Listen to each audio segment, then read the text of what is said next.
Chapter 1 Transmigration. Konoha. In the most famous building in Konoha, an old man smoking with a smoking pipe was staring out of the window. Behind him, a table full of papers, which needed his signature. Hiruzuna Sarutari, however, continued to stare out of the window at the fourth Hokage's monument.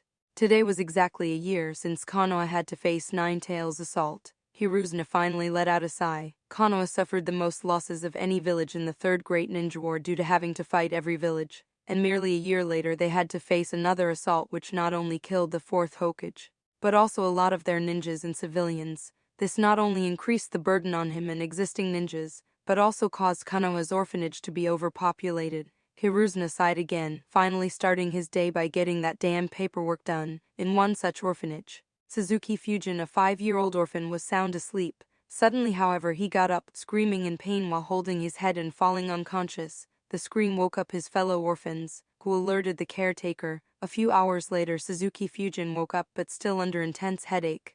Thinking, damn, what the heck's up with this headache? While I did stay up late last night working on that project, I haven't never suffered such a headache, and it feels like memory is all jumbled up.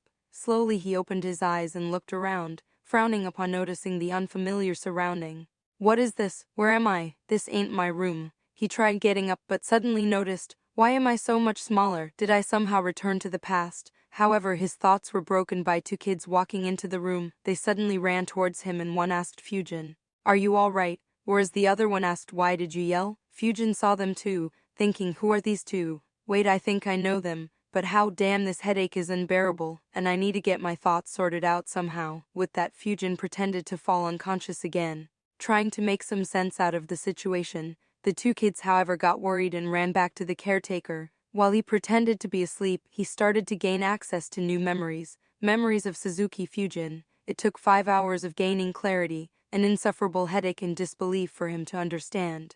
Fuck, I transmigrated, and into the fucking Naruto world of all places. But how? I don't even remember dying. Don't you need to die in order to transmigrate? And damn, transmigrated from that safe world with rules and regulations into this deadly world full of cunning and powerful ninjas. And I got transmigrated into a fucking civilian of all people. After a few minutes of disbelief and ranting, he finally calmed down and decided to understand and plan his future. He thought, alright, I guess I'll be known as Suzuki Fujin from now on. Unlucky fellow to lose his life by someone transmigrating into him. I wonder how that even works. Anyways, I got a lot of information from his memories. His parents seemed to have died in Kurama's rampage, and he was incredibly lucky to live. And damn, after being admitted into the orphanage, he was examined by Root to see if he can be taken in. Lucky me that they didn't choose him.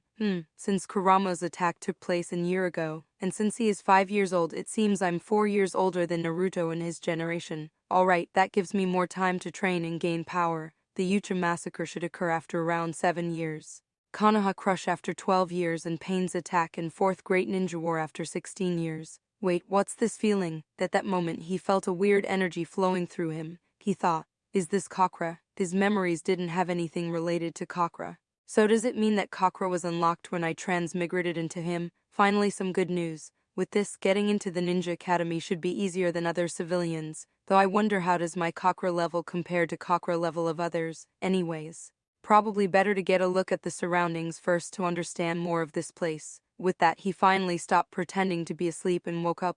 Chapter 2's Orphanage. After getting up, he could see that it was already evening. The clock showed that it was 6:30 p.m. He also noticed that he was incredibly hungry. He thought, I haven't eaten anything all day. No wonder I'm so hungry. I need to grab something to eat. I also need to act as a kid. I hope no one notices any changes in me. He walked to the door and heard a couple of noises outside. On opening it, he saw those two kids playing with each other. He recalled that their names were Sakuya Eki and Aoki Daisuke. Both were good friends with Fujin and also shared the room. Eki had lost his parents in the Kurama assault too, whereas Daisuke had lost his during the Third Great Ninja War. Looking at Fujin, their faces showed concern and quickly ran to him. Daisuke asked Fujin, what happened? Are you fine now? Nodding his head, Fujin confirmed, yeah, I'm fine now. Sorry about before. Had a terrible headache. Eki said, oh, that's a relief. We were worried about you. Right at that moment, a growling sound was heard and all three kids looked towards Fujin's stomach. Fujin looked embarrassed and said while rubbing the back of his head, guess I'm very hungry, and Eki remarked, figures you've been sleeping all day. Daisuke then put his arm around Fujin and said, Well, let's go to the mess and see if there's anything there. All three kids started to make their way to the mess. On the way, quite a few kids gave Fujin a curious look. A couple of them also asked how he is doing now. Fujin analyzed. I guess they all heard about me screaming and falling unconscious. Fujin recalled from his memories that there are over 250 orphans in this orphanage. Fujin wondered, I wonder if Naruto is in this orphanage too. On reaching the mess, we saw the caretaker. Her name was Saya. She was a middle-aged woman, and also very friendly. Upon seeing Fujin, she quickly approached him and inquired about his health. Upon hearing that he was all right, she felt relieved. She informed Fujin, we were very worried about you. We called a doctor to check on you. But he didn't understand what was wrong with you. I'm glad you are fine, but you still have to get checked up once again. Fujin nodded and replied, thank you, but right now I'm very hungry. Is there anything I could eat? She nodded and replied, yes, the dinner has been prepared. Though there's still some time for dinner to be arranged for everyone, I'll arrange the food for you. Then Saya prepared a plate for Fujin, while Daisuke and Aiki went away to play. Fujin started to eat thinking the food's okay, not very tasty, but it's alright considering that it is an orphanage. It seems that we are given 3 meals here: morning, breakfast, lunch and dinner. Also lots of fruits are available to eat. Sadly meat isn't provided here. Still though, nutrition provided here should be alright, so I could probably get some training done without having to worry about food. Anyways, I should fill myself up. After finishing the food, Fujin retired to his room. Falling back into his bed, he started thinking, well, what a day. Though it's rather tough to act as a kid, luckily no one noticed any difference in me. It's good that there aren't any ninjas in the orphanage. Guess I need to think what to do now. Now that I'm here, I don't want to be a no-name cannon fodder, and my knowledge about future events also gives me a great edge, so how exactly should I proceed forward? With that, Fujin started to think about all the possibilities for him and what all he should do.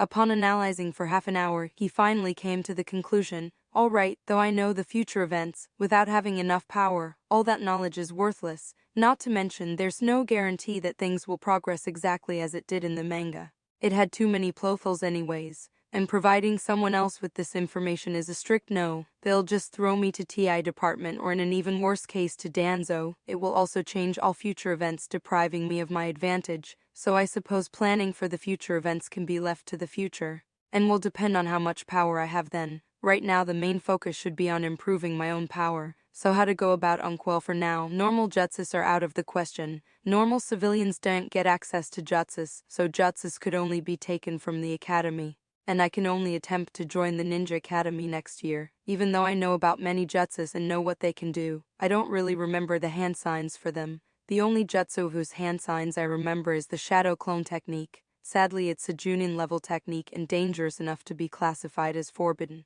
Not to mention, knowing those hand signs itself won't be enough. I guess the hand signs made the chakra move in a particular manner or display some properties which allow those jutsus to be completed. Until I gain that knowledge, attempting hand signs would be rather pointless. That said, I could try jutsus in training that don't require hand signs. Rasenjun, elements and chakra control can be trained. Since I have unlocked my chakra control exercises would be crucial to do. Only issue is that I don't want anyone else to watch me doing them. I guess I can try to do leaf concentration over the next year. Tree climbing could attract a lot of attention, and with a village full of ninjas, it's impossible to ensure full privacy. Luckily, the first and second stages of Rasenjun training can be done in privacy. So can the first stage of elemental training. Apart from that, I should try to improve my body. This is probably the most critical. While my physical condition ain't bad, it's not very good either. So I should start with light exercise to build up stamina and power. I wonder if I could do something similar to Master Roshi's training, and it would be incredibly helpful if I can catch Guy's attention. Well, let's see what happens tomorrow. Hopefully at least this headache will be gone by tomorrow. With that, Fujin finally went back to sleep. Chapter 3.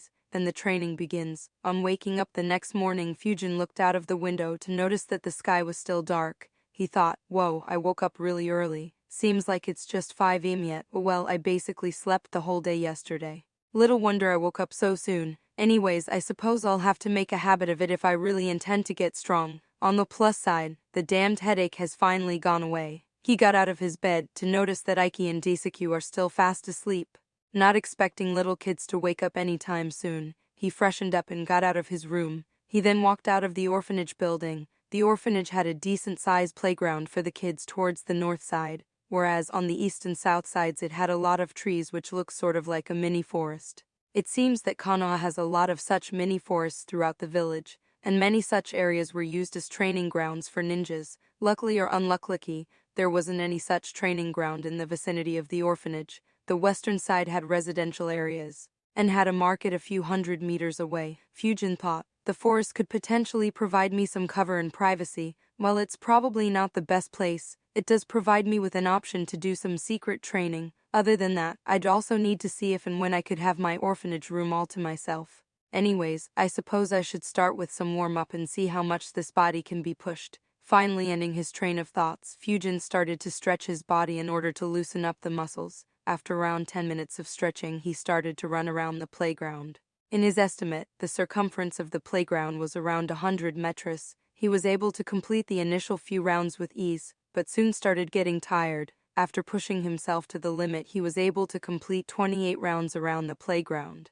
Taking deep breaths, he thought, wow, I ran nearly 3 kilometers. There's no way I could have ran even a kilometer at 5 years old in my previous life, and I don't recall this guy doing any exercises before I took over his body. I wonder if it's due to the bodies of the people in this world being much stronger, or if me unlocking chakra made the body stronger somehow. I'm guessing it's the former, as I just unlocked chakra yesterday. Alright, I'll take a short break and get back to it. After taking a short 5 minutes break, he continued his exercise by doing push-ups. He managed to do 2 sets of push-ups, each with 12 reps. It was followed by sit-ups, for which he could do 4 sets of 15. Next he did squats and managed to do 3 sets of 12 reps. And lastly he did pull-ups, of which he could only do 8 reps barely. This exercise did push him a lot, but he didn't push them to the limit, as it have been detrimental to push the body to its limit suddenly. Done with the exercise, he returned back to the orphanage, had a bath, and put on new clothes. He returned to the room to see that it was 7:30 am, and his roommates were still fast asleep. He thought, interesting, I wonder when they wake up and if the time they wake is consistent. If they wake up only at 8, when breakfast is provided, then it could potentially give me the opportunity to practice leaf concentration early morning without letting anyone know. I should observe them for the next week to confirm it. He sat down in his bed and took one of the leaves he had brought up while coming back from his morning exercises. Staring at it, he thought, there are 5 basic natures that can be mastered: fire, wind, lightning, earth, and water. In order to know my nature affinity, I'll need that chakra paper. But either way, all 5 natures can be mastered by every ninja. In the 4th Great Ninja War, Shikemura had every ninja perform the Earth-style Earth Wall Jutsu. This implies that the most basic jutsus of the 5 natures could be used directly without mastering the element, like how Naruto did. However, it'll be even better if all 5 natures are mastered. That would allow more powerful jutsus of all those elements to be used. Given how proficient Hiruzuna was, I guess he had mastered all the 5 natures. I do wonder what my nature affinity is though, as that element would become much easier to master. If I were to choose, my first preference would be lightning. It provides deadly attack, and if I could somehow replicate the way the Rekages use the lightning to boost their speed, power, and defense, then I'd easily reach Kage level in strength.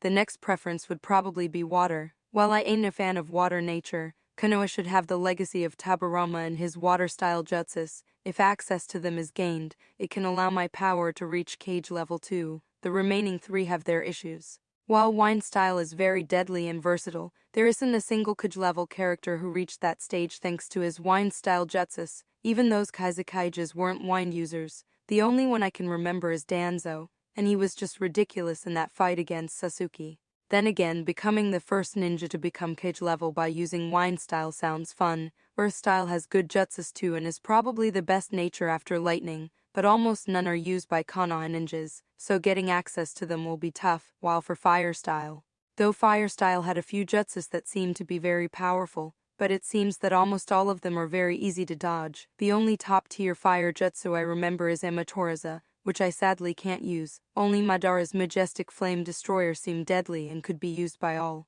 But I'm not sure if it will be available with Konoha or not, and whether a normal ninja could release that huge flame which Madara did. Still, I guess I should be open-minded, as there may be many more jutsus here than was shown in Naruto series. Either way, there's not much of an option right now. Of all the 5 natures, I only know the proper training method for wine nature, as it was covered properly. The training for remaining natures will just be a wild guess for me, so probably best to delay their training till academy starts. Until then, I'll master the wine nature. irrespective of whether it is my affinity or not. Fujin then channeled his chakra and tried to cut the leaf into two. The training continued without any success for half an hour. When a bell rang throughout the orphanage, the bell signified that breakfast was available. Aiki and Daisuke woke up as soon as the bell rang. Looking at Fujin sitting on the bed, Daisuke said, "Morning, you woke up early?" Fujin replied, "Morning, I had slept too early, probably that's why." Aiki then said, "Good morning, it's nice to see you ain't screaming today."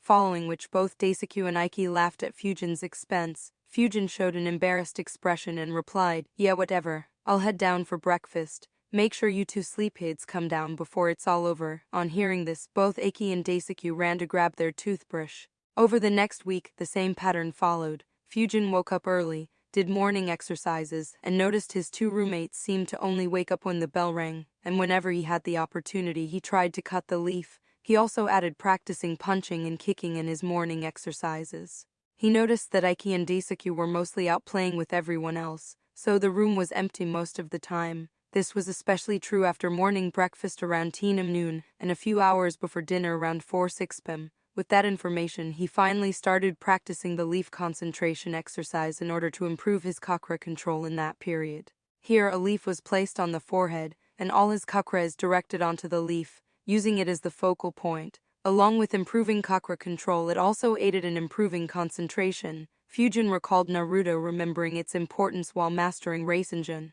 Fujin not participating in playing with other kids was suspicious, but thanks to the fact that the orphanage was already overcrowded, no one paid much attention to him. The screaming and falling unconscious event was long forgotten. Only his two friends were upset that he didn't play with them much any longer. In order to prevent any more suspicion on him while doing the leaf concentration exercise, Fujin used to sit on the bed in such a manner that his back faced the door. If anyone abruptly entered the room, he'd instantly stop the exercise and make the leaf isn't visible to anyone entering the room. Luckily for him, there wasn't much interference. Chapter 4's progress. Over the next 6 months, Fujin followed the same routine, his physical fitness, concentration, and chakra control steadily growing. He also noticed that it also resulted in a significant increase in his chakra reserves. Sadly, with nothing to compare, he had no idea how good or bad his chakra reserves were. On the physical side, he was able to run almost 50 rounds of the playground now. He was able to do 4 sets of push-ups with 12 reps, 5 sets of sit-ups with 20 reps, 5 sets of squats with 15 reps, and 4 sets of pull-ups with 8 reps.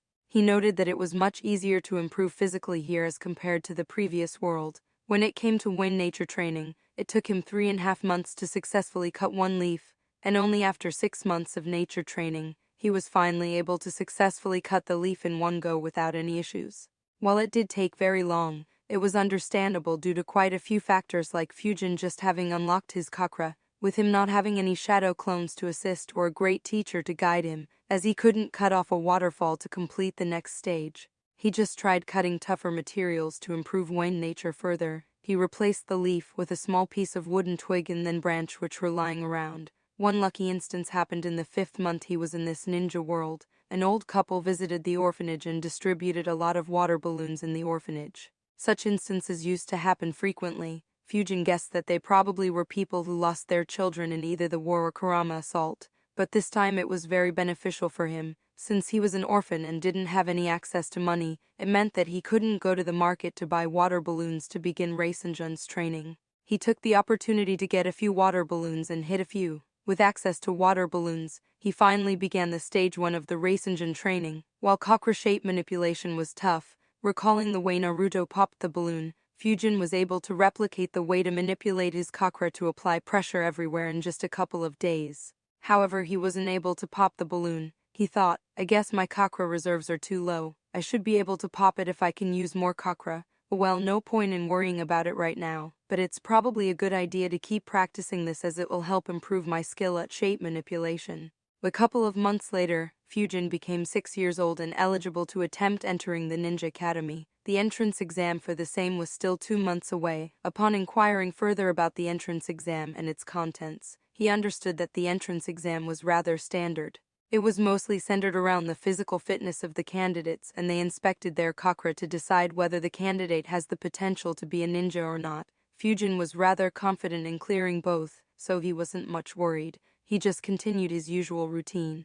Though he added throwing wooden shurikens to his training routine, In the afternoons, he started to go into the mini forest. He marked tree stems and tried to hit it accurately with wooden shurikens. This was done in case they added shuriken throwing to the entrance exam. Sadly, the orphanage didn't have any shurikens to borrow, and being an orphan meant that Fujin had no money to buy them, so the wooden shurikens were made from small branches of trees in the forest by using Wayne nature to cut them. The carving of wooden shurikens also helped to increase chakra control while using Wayne nature. Still, the shurikens weren't perfect, but that was the only option he had for now. Fujin also had another idea. He thought, I have all the basics down, so passing the entrance exam shouldn't be much of an issue. However, I wonder if I should start attempting to improve my physical capabilities by aiding them with chakra. I know that chakra could be used to boost speed by concentrating chakra into the legs. Similarly, the power of punches can be increased by gathering chakra in your fists. I need to experiment on whether I could do more push-ups and other exercises if I do them while using chakra to assist those exercises.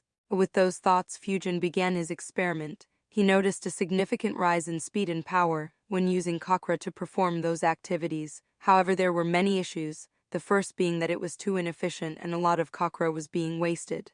The second issue being that it required a lot of chakra, something his current reserves couldn't handle. So Fujin decided to modify his morning exercises. He decided to keep doing what he has been doing so far, but once he was done with it, he repeated his exercise. Only this time doing them with the aid of chakra, and this benefited him immensely, increasing his physical capabilities, his ability to use chakra, and also noticed a rise in the speed at which his chakra reserves grew. He began wondering why his chakra reserves suddenly started growing at a faster rate. Upon analyzing, Fujin came to a conclusion. I think that it is rising due to the fact that I've been exhausting my chakra on a daily basis. Each time I do that, it probably increases my chakra reserve slightly. If my analysis is right, then currently I have two means to increase my reserves. The first being to increase it with a combination of physical exercise and meditation, and the second method being by exhausting my chakra to its limits over and over. I wonder if there are any other means as well. Chapter 5's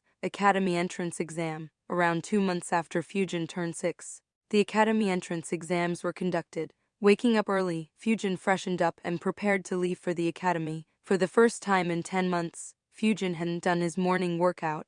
He waited for Daisuke and Aiki to get ready as they too were planning to participate in the exams. In all, around 7 boys and 2 girls from his orphanage were taking the academy exams this year. They all left together, along with the caretaker Momonoskuans from the orphanage. Once they reached the academy, all the kids were surprised at the vast number of children that had gathered to take the exam. A girl named Naomi exclaimed, "What? There are hundreds of participants here." Momonoskuans then said, "Probably over 1,000. Last year there were over 1,600 kids attempting the exam, however only around 330 were selected as all the kids looked at him." Fujin thought, "I didn't expect this, so many participants and so many selected. I guess Kana is trying to fill the void left by deaths during the Third War in Kurama assault. Oh well, it doesn't really affect me in any way." On looking around, Fujin saw some groups within the crowd that wore kanai headbands. Momonoskuans looking at Fujin commented, "They are trained ninjas from various clans in our village and are probably accompanying their children. Probably all of them will pass the exam." Hearing that,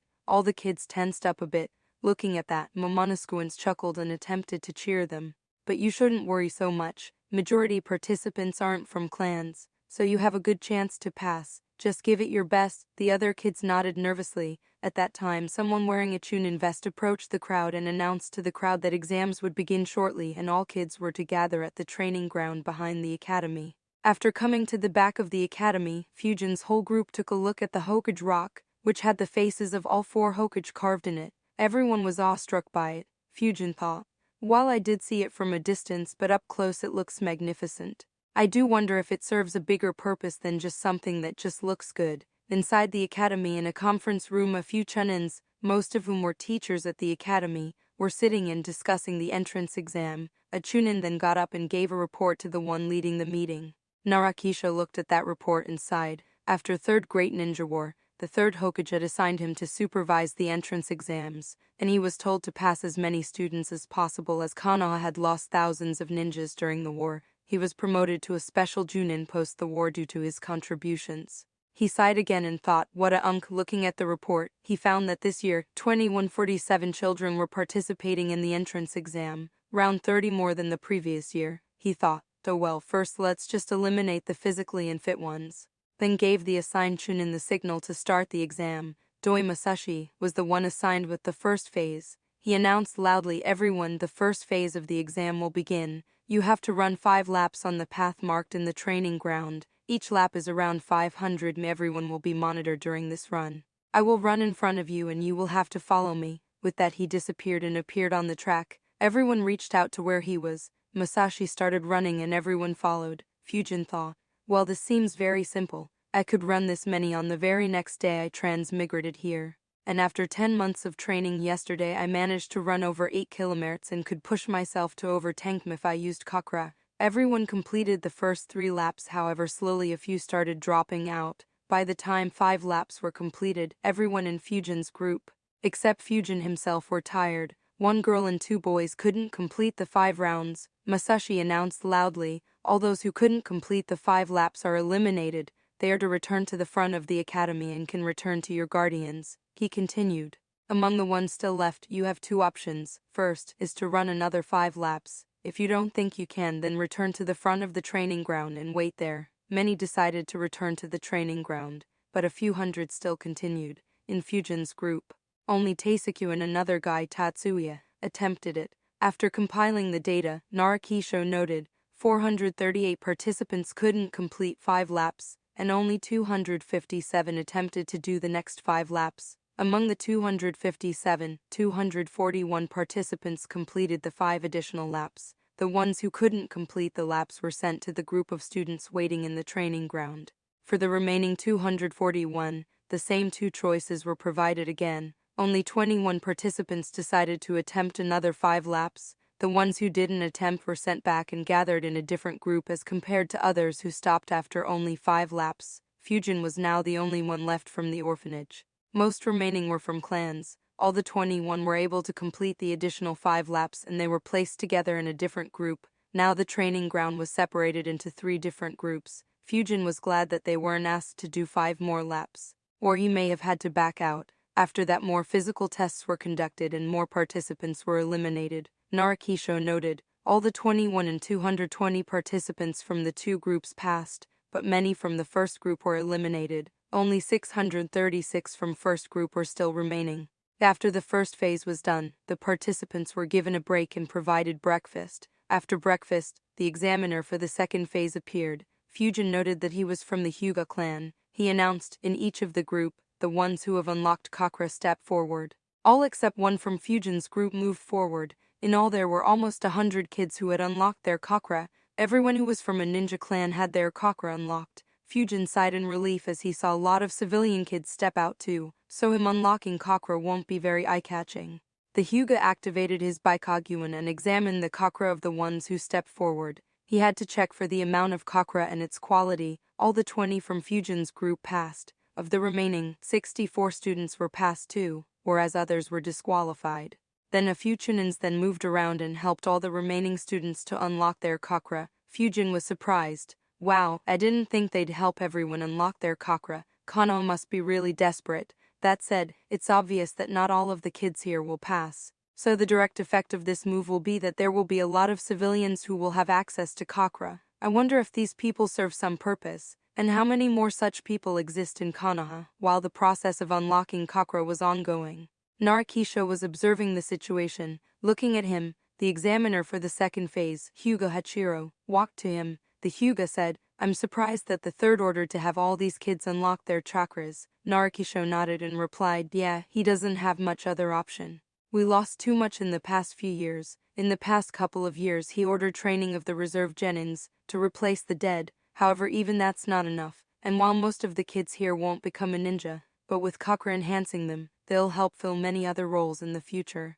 Honestly, I'm impressed by the efforts the Hokage took in order to ensure that so many kids attempted the exam. Even the capacity of the academy has been increased." Hyuga Hachiro replied, "Yeah, we just need a few years without any major conflict." Kisho dejectedly replied, "Yeah, but these exams are gonna be a pain in the ass till then." Hyuga Hachiro laughed, seeing the Naro's annoyance. The process of unlocking and examining chakra went on for a while. It was evening when it got completed. In all, around 430 kids were passed. Remaining 447 kids failed and were asked to return to their guardians. The ones who passed were gathered together in the training ground. A few kids then saw that an old man with a smoking pipe was walking towards them. Fujin looked to his left. Though finally I'm gonna see someone from the story. To think that the first person I recognized would be Hiruzuna himself. Chapter 6, Hokage's Speech and New Home. On seeing the third Hokage, everyone got respectful and serious. Most kids were surprised that he came to meet them. He looked at the kids and smiled gently. He began his speech, "Congratulations to all of you for passing the entrance exams," and took a pause. All the kids were very happy and excited to finally enter the ninja academy. The surrounding chunins asked for silence to be maintained and let Lord Hokage speak. Fujin, however, thought, "Here it is, I guess I'll finally experience his legendary skill of influencing young kids. In my previous life, everyone talked about Naruto's talk no jutsu, but no one ever talked about how Hiruzuna influenced Naruto to work hard and risk his life to protect the very people who made his life miserable."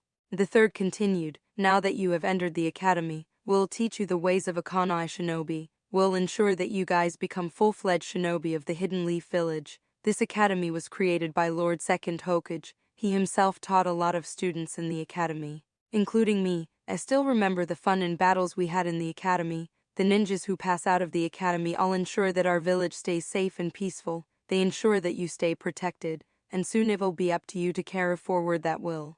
The will of fire, as Lord First Hokage used to say. Now you will be the ones who will carry the will of fire in you. Love your village and ensure that your will of fire preserves peace and prosperity. Carry on the will of fire in you brighter than anyone else. And let every other village know that the will of fire still burns brighter than anything else. Have a mind that will not yield, able to endure hard training and work, and be healthy in mind and body. And with that, I welcome you future ninjas to our academy." As soon as the speech ended, the excitement that was bubbling within the kids finally popped and all started celebrating. The day was finally called off and everyone started to return home. After reuniting with his fellow orphans, Fujin found out that only 4 kids passed. Even Aiki failed. Only Fujin, Daisaku, Tatsuya, and Naomi passed. Momonosuke comforted the ones who failed, mentioning all the other things they could do when they grow up, and all of us returned to the orphanage. There were still 3 days for the academy to open. However, those days were busy for Fujin and the other orphans who passed.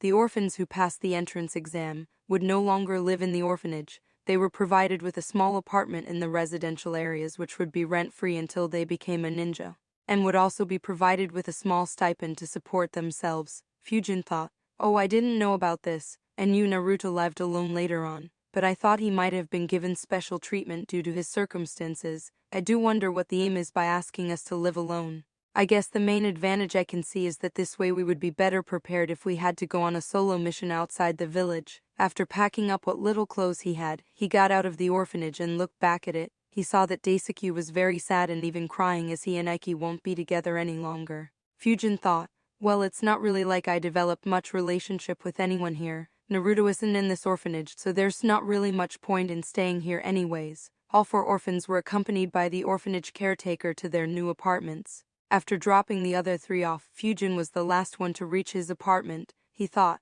"So this'll be my new home for the next few years." The apartment was properly cleaned and very neat. While the rooms were small, they were more than enough for him. It had a small living room, a bedroom, a very compact kitchen and washroom. There weren't many gadgets in the home apart from a fridge, cooking stove, and other stuff needed for cooking. There was also a sofa in the living room and a bed and an alarm clock in the bedroom. He also saw a first aid kit. He thought, "Oh well, this is pretty neat. The bed's better than the one at the orphanage. Also here I should have much better privacy, so I can use the whole day to train in some way or other. I do wonder what food will be available here."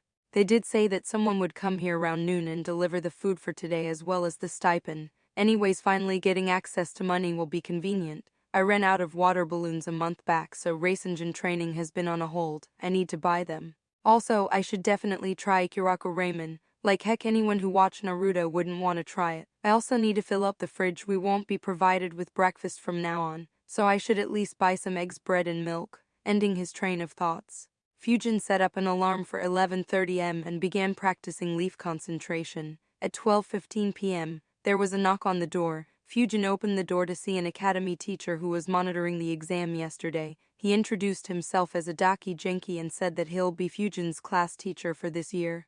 He asked about whether Fujin was comfortable here and if there were any issues. On confirming that everything was all right, he said, "That's very good to hear. I saw your performance yesterday. You did very good. Keep it up, Fujin replied. Thanks. After that he provided Fujin with his stipend and then provided him with a few ration bars. Fujin looked at those bars and asked, "What's this, sensei?" Genki smiled and replied, "These are ration bars. You'll consume one for lunch and dinner. There is enough here for a week. From here on though, you'll have to collect the ration bars yourself from the academy on every Sunday." Fujin looked plainly at his sensei as if to say, "Really? Freaking ration bars?" Genki saw the look and said dismissively, "Don't look down on them, kid. That's the food of ninjas. They were created after doing a lot of research. Even the legendary Sanins, Tsunade and Orakarisham, worked on this. They provide a ninja with proper nutrition, so take pride that you are eating food specially made for ninjas." Fujin saw his sensei explaining to him like he would explain to any small kid, in order to not make his sensei suspicious. He acted as a kid, first showing confusion and then being a bit prideful that he's eating food made for ninjas. Genki smiled and took his leave. On his departure, Fujin sighed. He wondered, which moron is responsible for providing food to orphans? Seriously? A ration bar? No wonder all Naruto ate was ramen. Well, whatever, it should provide the necessary nutrients and is easy to preserve for a long time, and I definitely need to learn some cooking. No way in hell am I eating ration bars for years. He then counted the stipend given to him. There was 1,000 ryo provided to him. He thought, well, I know that ryo is the currency here, but I don't know whether this is a lot or not. I just kept training and didn't even ever go to the shopping area near the orphanage. I really need to go out and understand the prices here. I also need to find out the costs of shurikens, kunai senbon, swords, explosion tags, scrolls and other important stuff, though I suppose there's no need to worry about that just yet. The most immediate thing to buy would be chakra paper. He ate a ration bar. While it didn't taste bad, it didn't taste good either. He noted that orphanage food definitely tasted better. After that he left his apartment, locked his door and went out. After asking for a bit he found the marketplace. There he went around checking the price of various stuff. He found out that 1 dozen eggs cost 24 ryo, 1 liter milk cost 9 ryo, and a packet of bread slices cost 5 ryo. Uncooked meat cost 60 ryo. Various vegetables and fruits cost in the range of 10-20 ryo. He thought, I see, the 1,000 ryo are more than sufficient if used just for this stuff. He looked around and also found a weapon shop. A set of 6 shurikens cost 2,000 ryo, whereas kunai cost 1,000 ryo each. A set of 6 senbon cost 1,000 ryo, and swords were much more expensive, its price varying depending on the quality. He thought, these are expensive. I'd have to save for a long time to afford these. After that he asked the shopkeeper whether they had chakra papers. The shopkeeper nodded and Fujin bought one for 100 ryo. Finally ending his short trip, he bought a dozen eggs, 1 pack of bread slices, 1 liter milk, a few fruits, 12 water balloons, 3 rubber balls, items for daily use like soap, toothbrush and paste and so on. Excluding the cost of the chakra paper, he spent around 80 ryo on that journey, and he wouldn't have to worry about breakfast for the next few days. On reaching home, he channeled his chakra through the chakra paper. The chakra paper split right through the middle. He sighed. Didn't lightning? Well, whatever, wind is pretty good too. Also, I've already started training in it. Next day the training continued. But in the evening, after asking a few strangers, he finally reached Ikuraku ramen. Tuchi became the second canon character Fujin saw. He ordered miso ramen, which cost 45 ryo. After eating it he thought, wow, it tasted delicious. Still though, 45 ryo is pretty expensive for me currently. I won't be able to visit here frequently. Satisfied with the food he returned back to his home. Chapter 7. Academy starts. Today was the day the academy finally started. Fujin woke at 5 a.m., freshened up and went through his morning workout. After completing it and having a bath, he ran to the academy. The academy started at 8 a.m. He was assigned to class 4A, on the 4th floor. On entering the class, he saw that quite a few had already arrived. There were over 25 students already in there. He entered and sat on one of the unoccupied benches. He noticed that most of the people in here were from the ninja clans. They wore the crest of their clan on their backs. Fujin wondered, this classroom ain't big, at most 40 would fit in. Does that mean there are over 10 divisions in my year? That 8, Adaki Genki-sensei arrived. He first distributed identity cards to everyone. He then introduced himself. On arriving he introduced himself. Welcome to the academy. I'm Adaki Genki and I'll be your class teacher for this year. How about we get to know each other first? I'll tell you guys more about myself. I'm a chunin of Konoha and fought in the previous Great Ninja War. My hobby is to watch drama and I like to teach young kids like yourself. How about you guys start to introduce yourself? and with that all the kids started to introduce themselves, the ones from clans telling their clan with pride.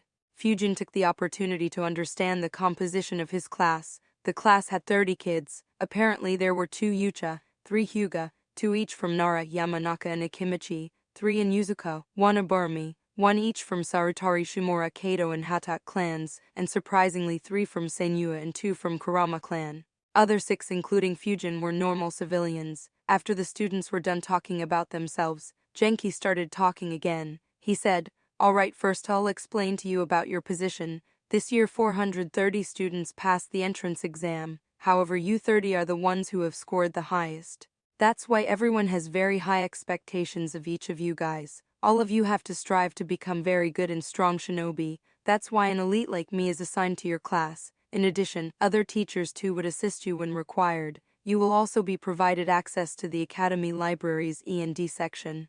Also, there will be special tests conducted for you guys every 6 months, which will be monitored by Lord Hokage himself, so work as hard as you can." Everyone was filled with pride after this speech, and also became a lot more attentive. Fujin thought, lucky me. This seems like an elite classroom. I guess I can have any queries resolved quickly. Also those 2 sections in the library, I guess they should be sections having rank E and rank D jutsus. I wonder if there are sections with higher rank jutsus, and whether I can sneak in. Well, I should give it a proper tour soon. Since this was the first day, Genki gave them a tour of the academy. They were shown all the classrooms, the library, training grounds, canteen area. In training grounds, various areas were shown like running track, obstacle racetrack, shooting area, balancing area which had a lot of poles and so on. There was also a small pond at the far end of the training grounds. After the tour was over, they went back to the class. Genki explained to them what all they'll be learning this year. It seemed to mostly be basics. They were supposed to be taught about chakra, hand signs, chakra control, taijutsu, theory of genjutsu, shuriken throwing, along with normal stuff like mathematics, physics, chemistry, biology, language, history, geography, and civics. After that, the class was dismissed for the day. After the class was dismissed, Fujin left quickly and headed towards the library. However, on the way to the library, he ran into Daisuke and Tatsuya. Daisuke called out to him, "Hey Fujin." Fujin turned around to see him. He said, "Hey, how are you doing? How was the class?" Daisuke replied, "It was fun. We took a trip of the whole academy." Fujin replied, "Yeah, so did we. By the way, how many students are there in your class?" Daisuke replied, "Oh, there are 100. Isn't that the case in every class?" Tatsuya joined in the conversation saying, "Yup, it is the same in my class." Fujin said, "I see. No, in mine there are only 30 students." Daisuke said, "Huh, what's that?" Not wanting to make him feel bad or having to answer more questions, Fujin said that he wasn't sure. After that, Daisuke asked whether Fujin wanted to go home with them. Fujin excused himself saying he had some work. Separating himself from them, Fujin started to go to the library again. En route he grabbed a ration bar and ate it while thinking, "I see, so my class has just 30 students, whereas others have 100 each, so in all there are 5 divisions. If I were to guess, and looking at what all Genki said today, our class is probably being trained in the hopes that everyone either becomes a Junin or at least an elite Chunin, whereas for others, the main target seems to be to boost the Genin reserve and if lucky have a few Chunins and Junins from there." On entering the library, he showed his card to the librarian and asked for directions. After getting the info, he understood that the library is divided into 7 sections. It had a general section having non-ninja related information, section 0 where there was basic information related to ninjas, and sections E, D, C, B and A. Sections at B and C were restricted for me right now. Fujin thought, "I see, makes sense. There isn't any S section. But that's understandable that they won't put that high-level jutsus out in the open. To be honest, I'm surprised that there is section A. Anyways, let's go explore it." Fujin skipped the general section and started from section 0. He skimmed through the titles of various scrolls to get an idea regarding what was here. He found a lot of basic but important stuff. Information related to chakra theories, chakra control, manipulation, nature manipulation, fuinjutsu, genjutsu, taijutsu were all mentioned here, so was a lot of historical information. He then went on to the sections E and D.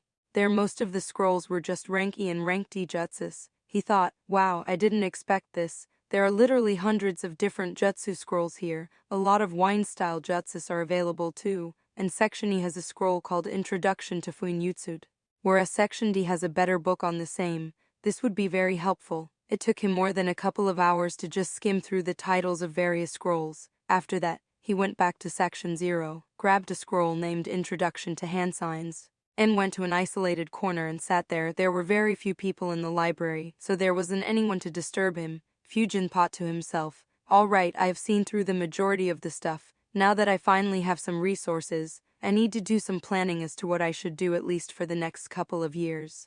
Chapter 8 Plans. In a corner of the library, a small kid was staring at a scroll he had opened in front of him. However, unknown to anyone who watched him, his mind was working on something else entirely. Fujin thought, alright, let's first start with what I can do right now. My chakra control is pretty decent thanks to daily leaf concentration exercise. I should attempt something along the lines of tree climbing soon. My chakra reserve also has been developing consistently thanks to a combination of physical exercises and meditation, and also due to consistently straining my chakra to its limits. My chakra shape manipulation is going well too. Once my chakra level increases more, I should be able to proceed further. So my plans for chakra control, chakra shape manipulation and increasing chakra reserves should be good enough, though there's no harm in getting more means of increasing my chakra reserves. The most important thing I have in my arsenal is my wine nature manipulation training. I have already completed leaf cutting months back, and though I didn't attempt waterfall cutting, I have progressed further as I can now cut branches with rather ease. This much should be more than enough to perform many wine-style jutsus. And since my own affinity is also wind, it becomes all the more important. That said, I do wonder if I can make my wine nature more potent by trying to cut tougher materials, maybe like a stone next followed by metal. Well, I'll experiment later. Anyways, one thing I definitely need to do is learn a bunch of wine-style jutsus. I should read up every rank E and D wine-style jutsus in this library, and try to learn the useful ones over the next year or two. Preferably try to find wine jutsus that would allow me to form a good combat system that can allow me to defend, attack, and evade. Apart from this, I also need to learn an additional element. Fire, lightning, earth, and which one should I focus on? Done analyzing for a few minutes, he thought. Alright, lightning and wind isn't really the best combo, so lightning's out for the time being. Fire and water can combine very well with wind, especially fire, but I'll need a shadow clone to use it effectively. And anyways, this is the land of fire, so my teammates are very likely to have this element anyways. That leaves earth. I don't think wind and earth combine.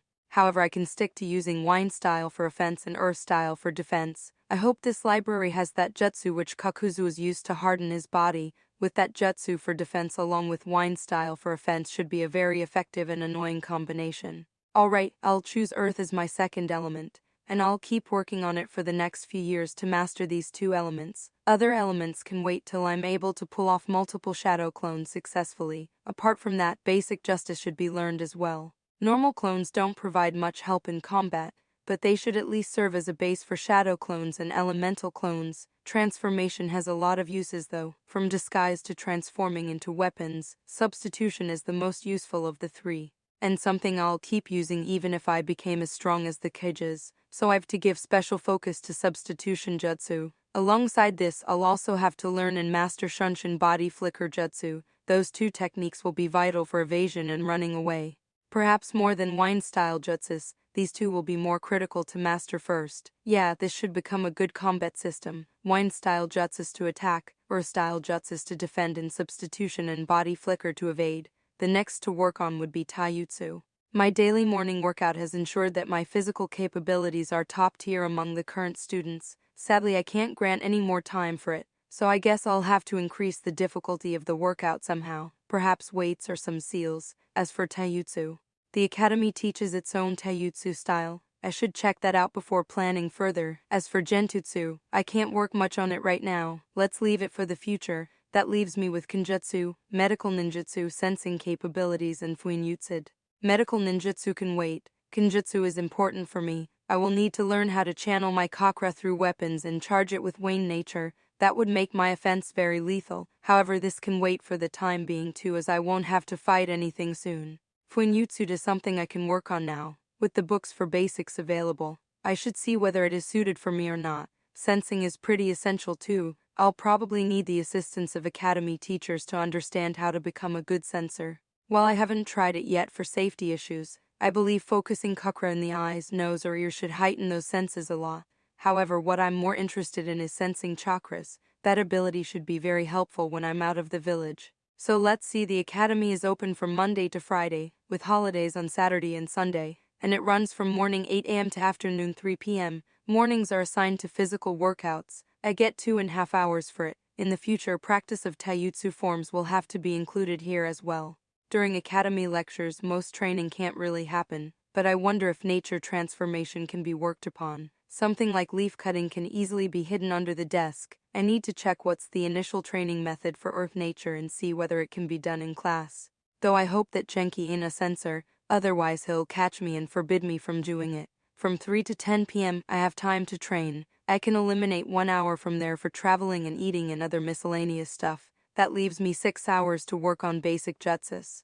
Wine jutsus, weapon throwing, finjutsu, sensing chakra and meditation. Clearly not enough time. So what to do? And he fell into deep analysis again. After calculating for some time, he came to the conclusion, alright, of all these things, meditation is compulsory to do daily. For others, there are basically two options. One is to do these things on different days, and the second is to only focus on a few of these. While the first option sounds tempting, the issue is that with me trying to learn so many different things, would cause me to be less focused on everything and might be detrimental for me. For instance, with me practicing so many things, trying to learn 8 inner gates from Guy might be impossible as it requires strict dedication to taijutsu. Fuinjutsu is also a major issue. It should be a very vast concept with a lot of theories to focus on, which will take a lot of time to learn.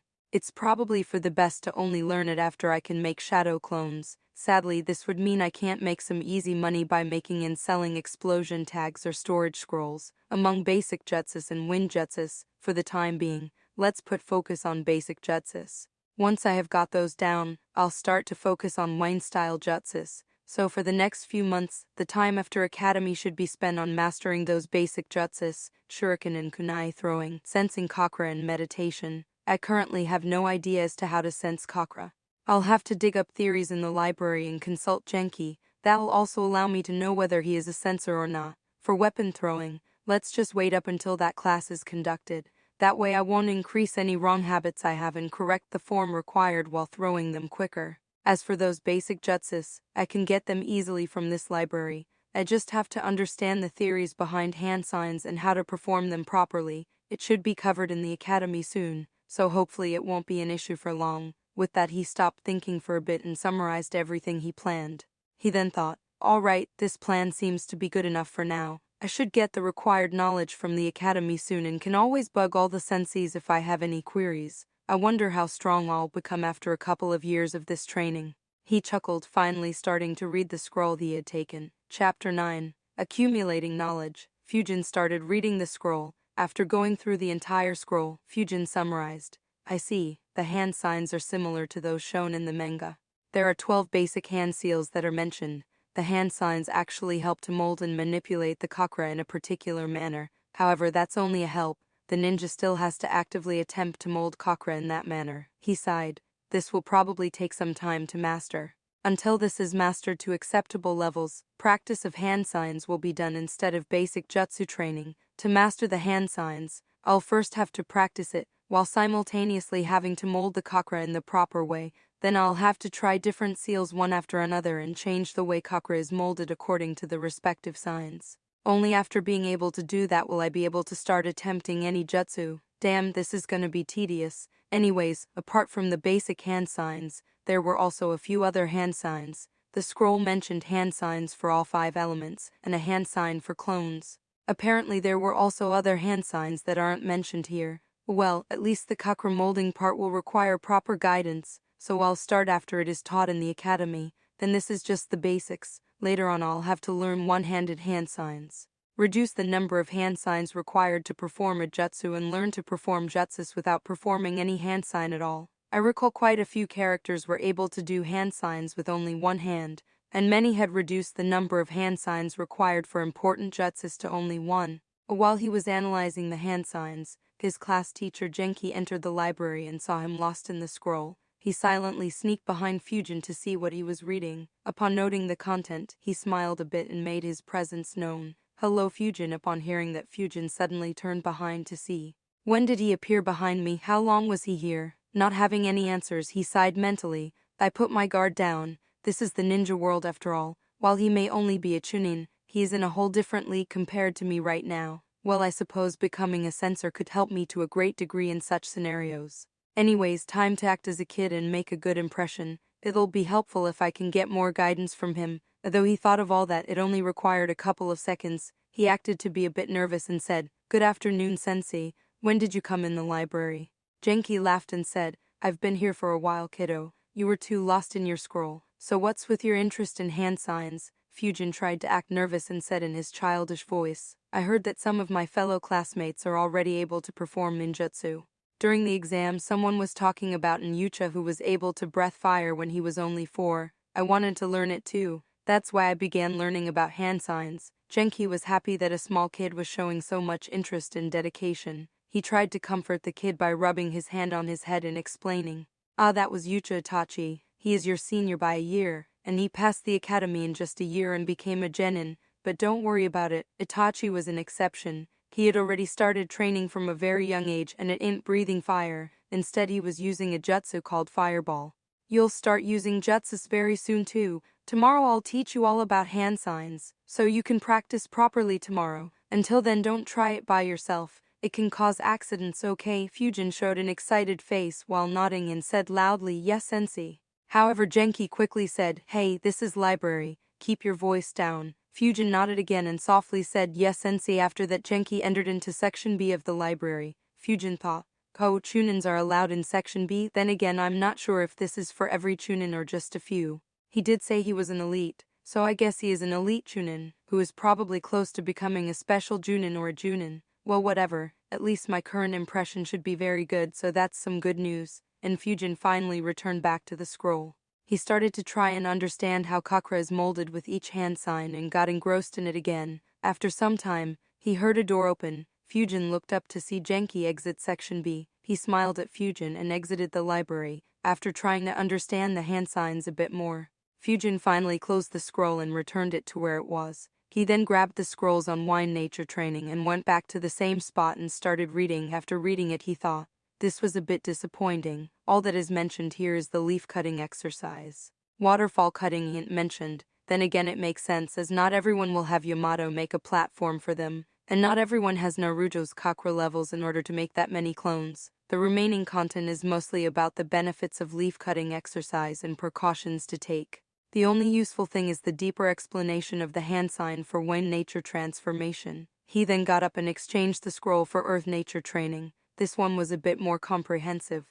Fujin thought, "Alright, this one's more helpful, apparently." There are 2 basic ways to master earth transformation. The first one is to crush a stone. This was similar to leaf cutting, and the second one was to mold clay into various shapes, harden it and so on using only chakra. It makes sense. Most earth-style jutsus I remember were basically just moving a part of the ground above the surface, so clay molding will be very helpful. As for stone crushing, after crushing stones, I could try crushing boulders to increase the mastery of earth nature, whereas for clay molding, I could just increase the amount of clay, or maybe I could try molding mud or soil, as it will be much tougher.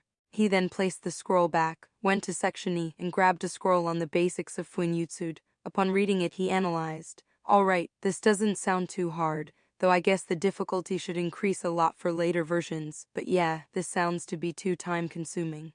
Thus left for later, he kept the scroll back and started searching section 0 for sensor training. He found many that were based on improving senses of smell or sight or hearing. After searching a lot, he finally found the one he was looking for, sensing the chakra of anyone in your vicinity. On reading it, he found out, I see, so every ninja has a chakra field around them, though not everyone is able to use it properly. However, sensors can not only use their chakra field, but also expand their chakra field for hundreds of meters, and exceptional sensors can even expand it for a few kilometers to detect chakra within that field. On the other hand, if this chakra field is retracted, then that can help in hiding from enemy sensors. As for training to be a sensor, the greatest obstacles are the other senses of a ninja, so while training, it is advised to shut down the sense of sight, smell and hearing. Interesting, I wonder if I can shut down just 2 of them in order to train the remaining one. Good hearing, smell and eyesight would be very helpful in this profession. The basic method is still meditation, but sort of done in reverse.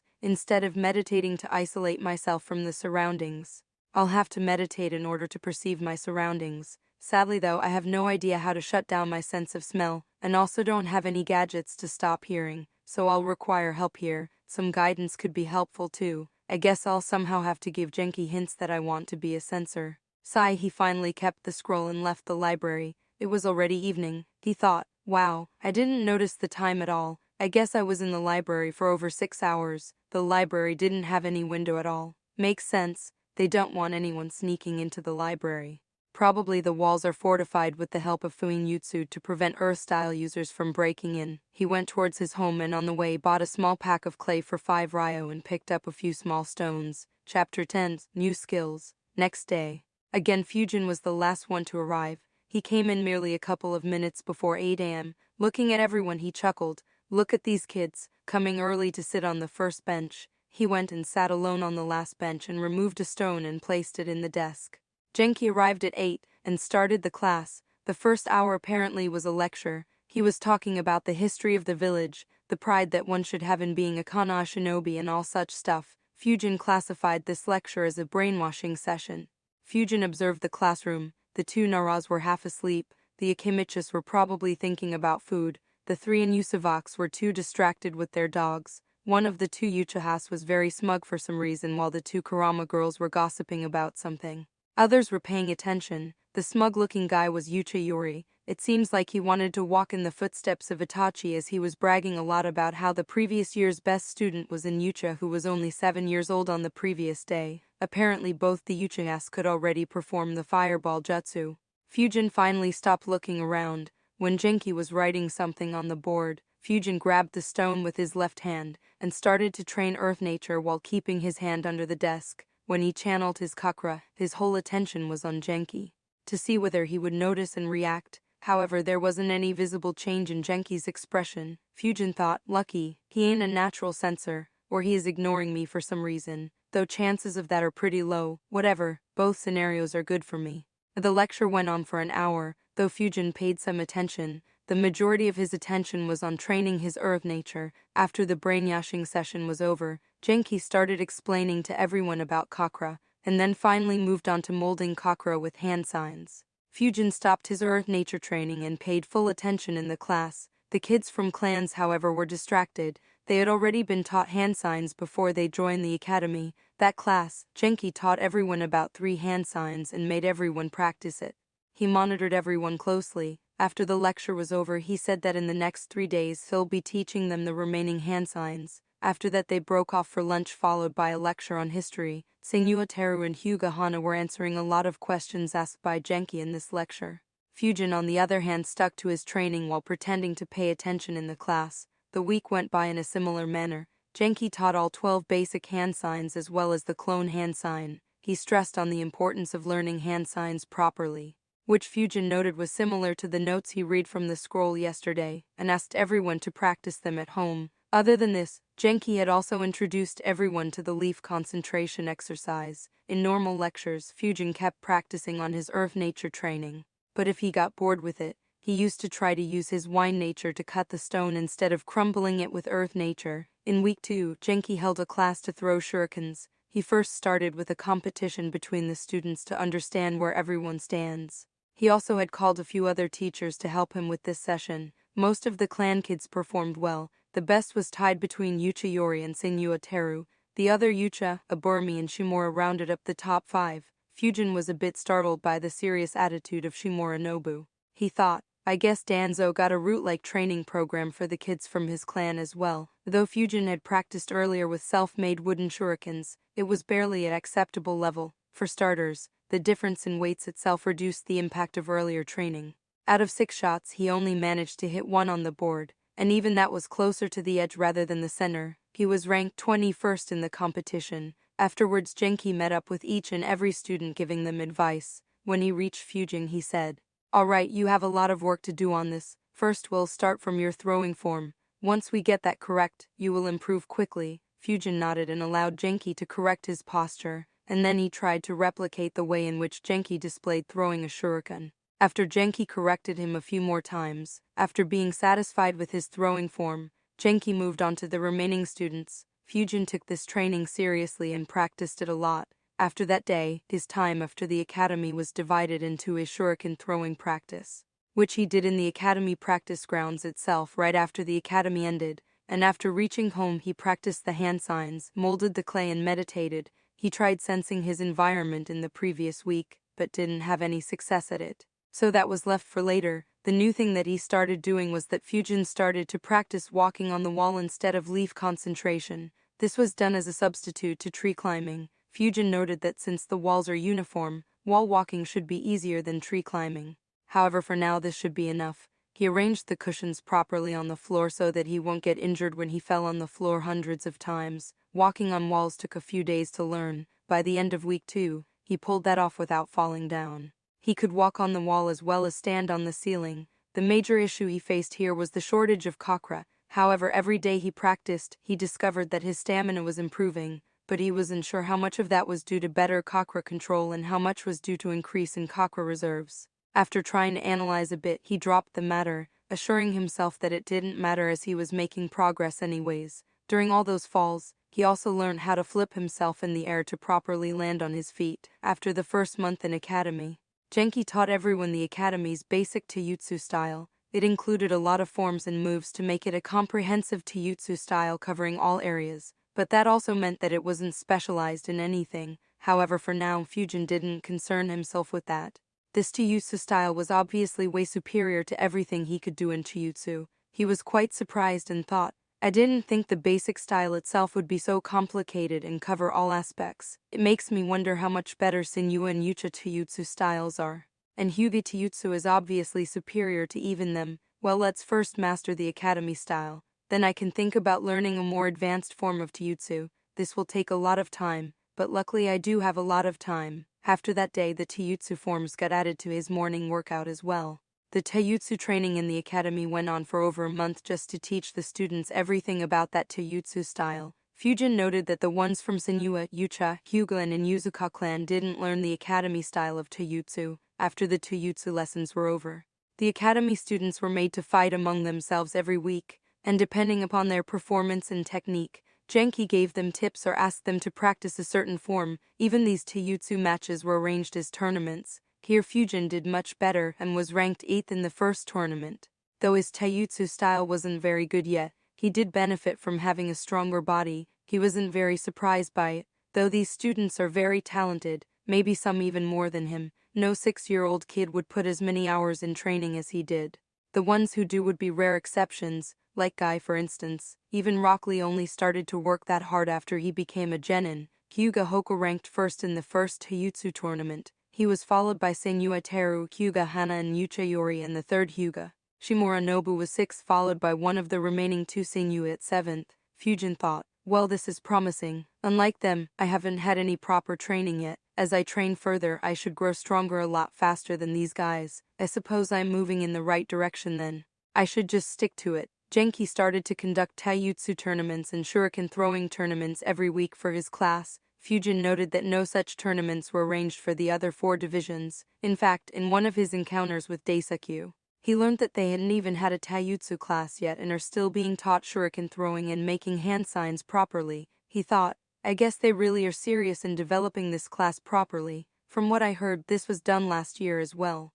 Though they were incredibly lucky to have Itachi in last year's class, if they have similar expectations from this year, then they will be very disappointed. Then again, I suppose they won't expect a talent of Itachi's caliber so regularly. Ending the train of thought, Fujin looked forward towards the future, a bit excited to keep improving himself. Chapter 11, Improvements. The academy life continued in this manner for the first 6 months. After 6 months, Genki had to report to Hiruzuna on the progress of his class. He reached the Hokage office on the appointed time and knocked on the door. After being allowed in, he entered the room and respectfully said, Lord Hokage. Hiruzuna nodded and said, It's all right. How is your class faring? Any talents? Genki replied, It's going pretty well. While it's still too early to say, I believe the majority of these kids will become elite among chunins, and few probably will become junins. Senyu Teru and Yucha Yori have been showing the most talent, as expected from someone of their clan. Hyuga Hoka and Hana have also been performing really well. Shimura Nobu is also pretty good. The remaining 3 from Senyu, Yucha and Hyuga clans and the lone Naborami are decent as well. Among the civilians we've had a surprise. The orphan Suzuki Fujin has been progressing pretty fast. I've spied a little on him. He is very diligent and works very hard. He is definitely someone we should nurture for the future. There's another among the civilian kids, Aoki Nori, who is performing very well. The other kids are doing okay. On average, the talent in this batch is higher than the previous one," he said enthusiastically, but then he sighed and said, "Sadly, there's no one like Itachi in this class." Hiruzuna nodded and said, "That's all right. We can't get someone like Itachi every year, but your report still sounds very promising. If in the next 15 years we get a dozen Junins and have the remaining at Chunin ranks, then it'll help the village a lot. You've done a good job, keep it up. You'll be responsible for raising this batch into good shinobi for our village." Genki nodded his head and respectfully said, "Yes." Lord Hokujin exited the room. After he left, Hiruzuna thought, "Looks like we will be having another good crop of shinobi. Still, to think we'd have another diligent orphan. I wonder how his story would turn out to be." The praise that Genki had for Fujin wasn't he underserved. Fujin improved a lot in these 6 months, a lot more than Genki gave him credit for. After all, even he couldn't know the fact that even at his home, Fujin spent most time training in a very planned manner. The most important improvement was in Fujin molding the chakra with hand signs. The speed had finally reached an acceptable speed and he was able to do 6 random seals one after another consecutively. He decided that it was finally time to start learning the basic jutsus. In earth nature transformation, he managed to crumble the rock. The clay molding was also coming along well. He could now manipulate the clay freely, and could partially harden it but couldn't harden it entirely. Fujin noted that his progress with earth nature was much slower than wind nature, but that was understandable as his affinity was wind. Fujin also managed to create deep cuts in stones using his wind nature. In taijutsu, he also adapted to the academy style very well. He frequently sparred with Teru, Hoka and Yori in the academy and now ranked within the top 4. Seinyua Teru in particular was kind of becoming a sparring partner to Fujin. In the tournaments, he also noted that his stamina was very high among his classmates. With only Teru being able to match his stamina, he wondered if this was only due to having a more trained body or was his chakra also higher than others. After all, it made sense for Teru to have higher chakra level thanks to him being a Seinyua.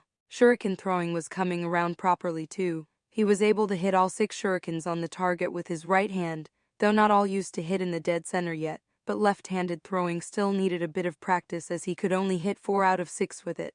He decided to practice till he can consistently hit the dead center with both hands, then he can try to hit the target while running around. In the weekly shuriken throwing competitions, Fujin had slowly climbed into the top 10. Probably the most surprising thing would be that he was able to pop the water balloon around 4 months after the academy had started.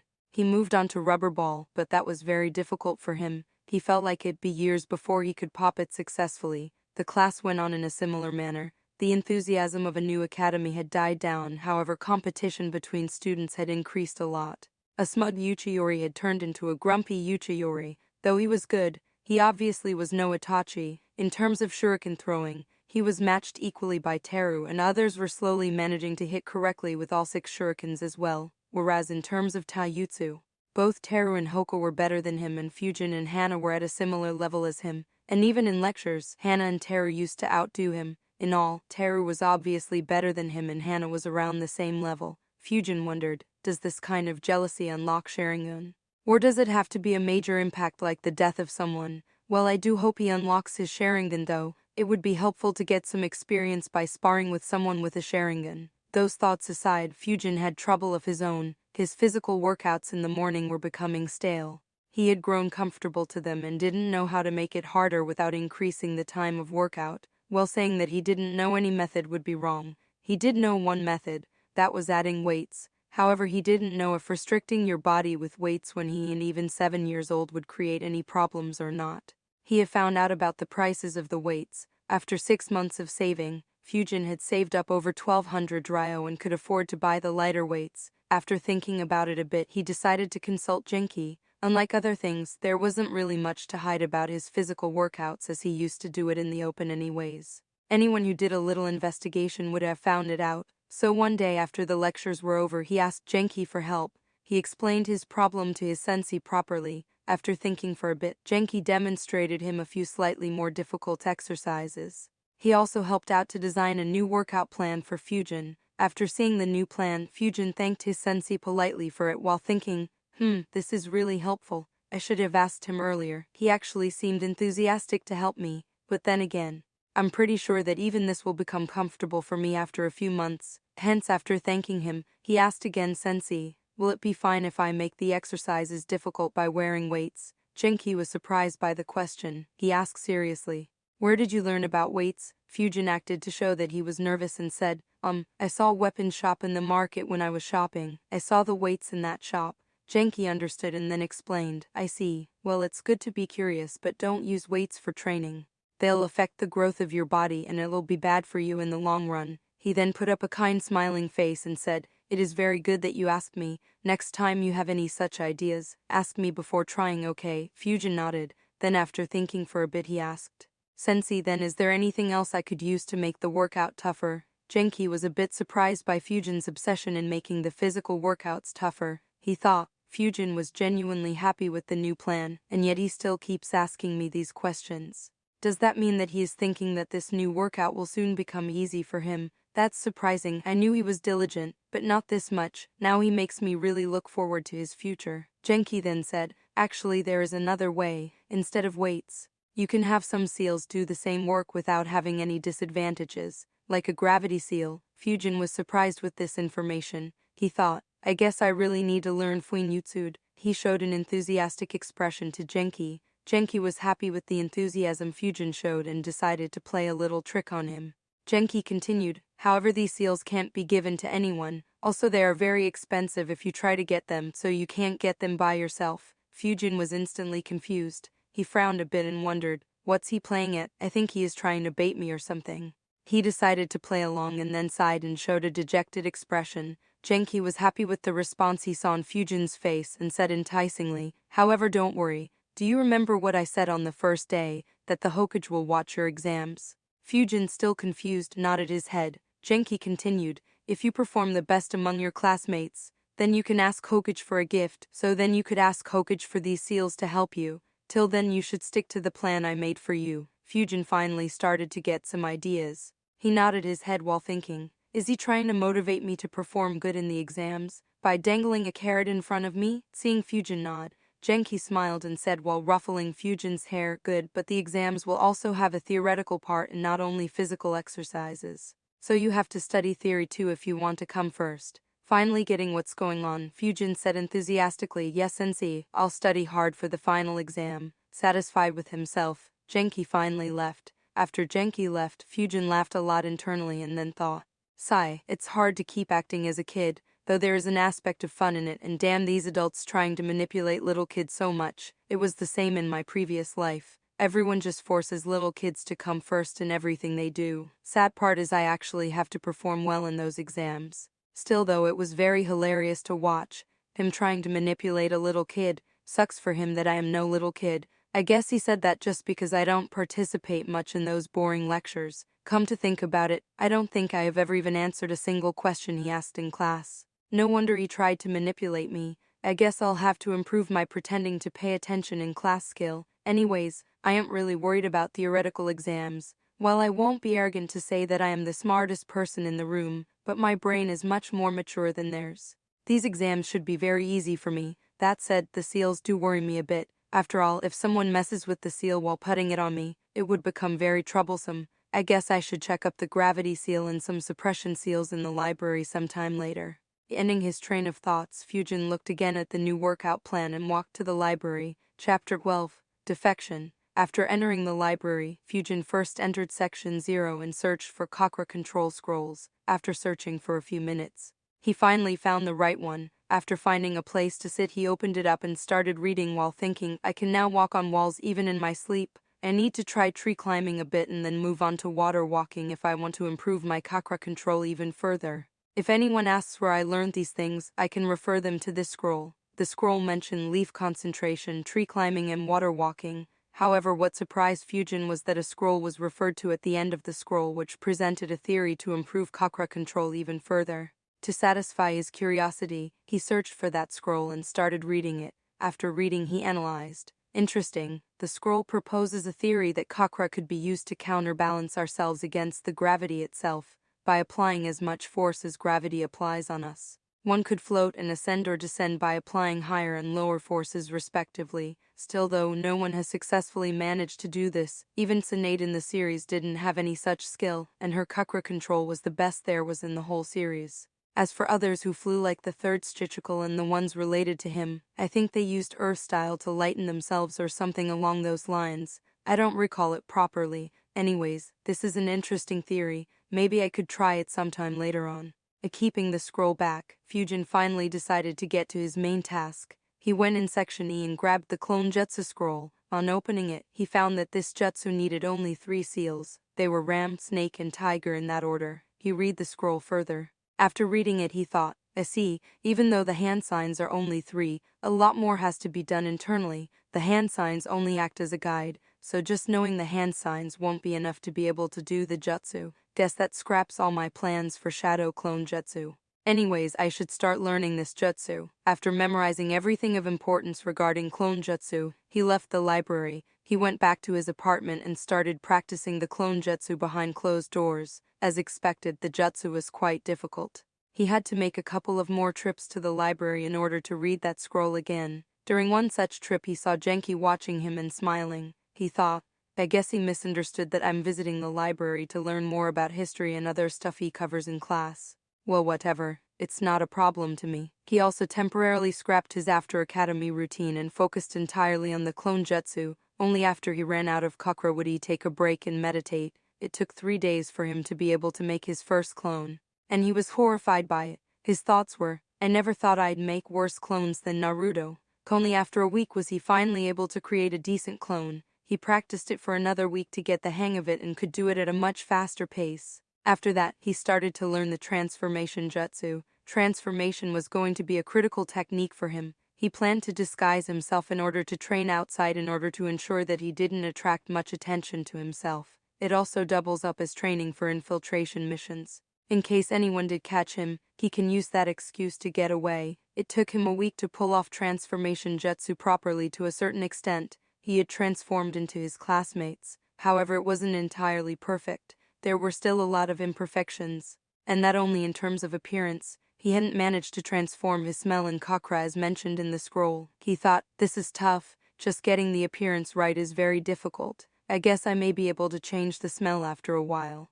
But perfectly replicating someone's smell will be difficult. Then again, if I recall right, even Naruto in Chunin exams wasn't able to replicate smell as Kiba was easily able to identify him due to his smell, so I guess it is rather difficult to pull off. Even the ones who pass the academy aren't expected to learn how to change the smell. I guess I can work around this by transforming into people from my previous life and using perfumes to mask my smell. That way at least disguising as a stranger would be doable. He continued with his practice. However, next morning when he woke up and started his morning workout, he noticed that the environment in the village seemed very tense. Despite it being so early, quite a lot of people were awake, and many ninjas were running around. And most of those ninjas had very solemn faces. Fujin wondered as to what happened. After the class started, he noticed that a few of the kids from clans looked a bit tense. He approached Seinyua Teru and asked why they were so tense. Teru was surprised a bit and asked, didn't anyone tell you the news? Fujin was now really curious. He asked back, nope, what news? Teru stated seriously, yesterday night one of the legendary Sanins, Orkarisham, betrayed Konoha and ran away from the village. He is now a missing nin. Hearing that, Fujin became very serious. After a few seconds he replied seriously, yeah, that's some bad news. Extremely surprising too. Teru agreed, yeah. Who would have thought that one of the third Hokage's students would betray Konoha? I heard that he did a lot of illegal experiments that killed a lot of people. Who'd have ever guessed that someone so respected would have been such a scum? Fujin nodded solemnly and went to the last bench and sat there. He thought, damn, it's hard to act surprised when you already know it is gonna happen. Still though, things are happening in a similar way to what happened in Naruto. The results of the Third War, attack of Kurama and Minato's death, then Itachi passing in a year and now Orkarisham's defection. I guess the next event would be an attempt by Kumo to kidnap Hinata and the death of Hazushi. That move from Kumo does make some sense.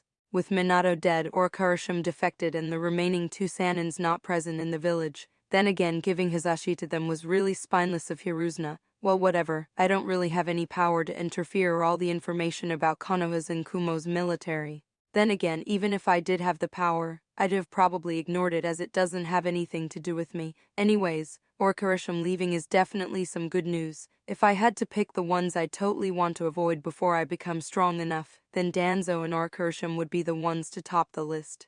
With Orakarushim gone, half the danger is eliminated. Now I just need to hope that I don't catch Root's attention, otherwise life will get a lot more troublesome. That said, I do wonder if, like in Naruto, here too Hiruzen let Orakarushim go, or was Orakarushim able to retreat by himself? If it's the former, then that's a huge blame on Hiruzen. How many people died due to Orakarushim just because Hiruzen was too soft to kill his disciple? Heck, even all the deaths caused by Kabuto's impure world resurrection in the Fourth Great Ninja War can be blamed on this bad decision by Hiruzen.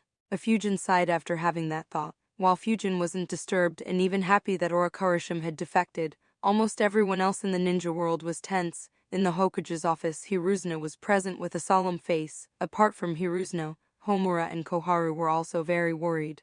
Danzo was present too. Danzo criticized the Hokage. Hiruzen, you've grown soft, you have let such a huge threat to the village get away. Before Hiruzen could reply, Koharu chided, I agree, Orakarushim has the knowledge of a lot of secrets of Konoha. If he were to leak anything to our enemy villages, then it will be a nightmare for us. Hiruzen sighed and replied, it's unfortunate that he chose to defect, but I'm sure that he won't do anything that will be detrimental for Konoha. Danzo sarcastically spoke, yeah, just like you were sure that he won't defect from Konoha. Not only did he escape from you, he also killed close to a couple of dozen of our ninjas that were chasing after him, and there's no saying what else would he do. Homura tried to calm the situation down. Well, we can keep arguing about this later, the question right now is what to do right now. With the amount of secrets he was privy to, even the various clan heads are very tense. Danzo stated, we have to mark Orakarushim as a missing nin, increase his bounty, and also send a squad to chase after him and eliminate him. Hiruzen countered it saying, sending any squads behind him will probably just get them killed, and we are very short on manpower as it is. Koharu questioned, but we can't leave him unchecked, can we? Danzo and Homura agreed with Koharu. Hiruzen then said, I'll send Jiraiya to chase after him while thinking.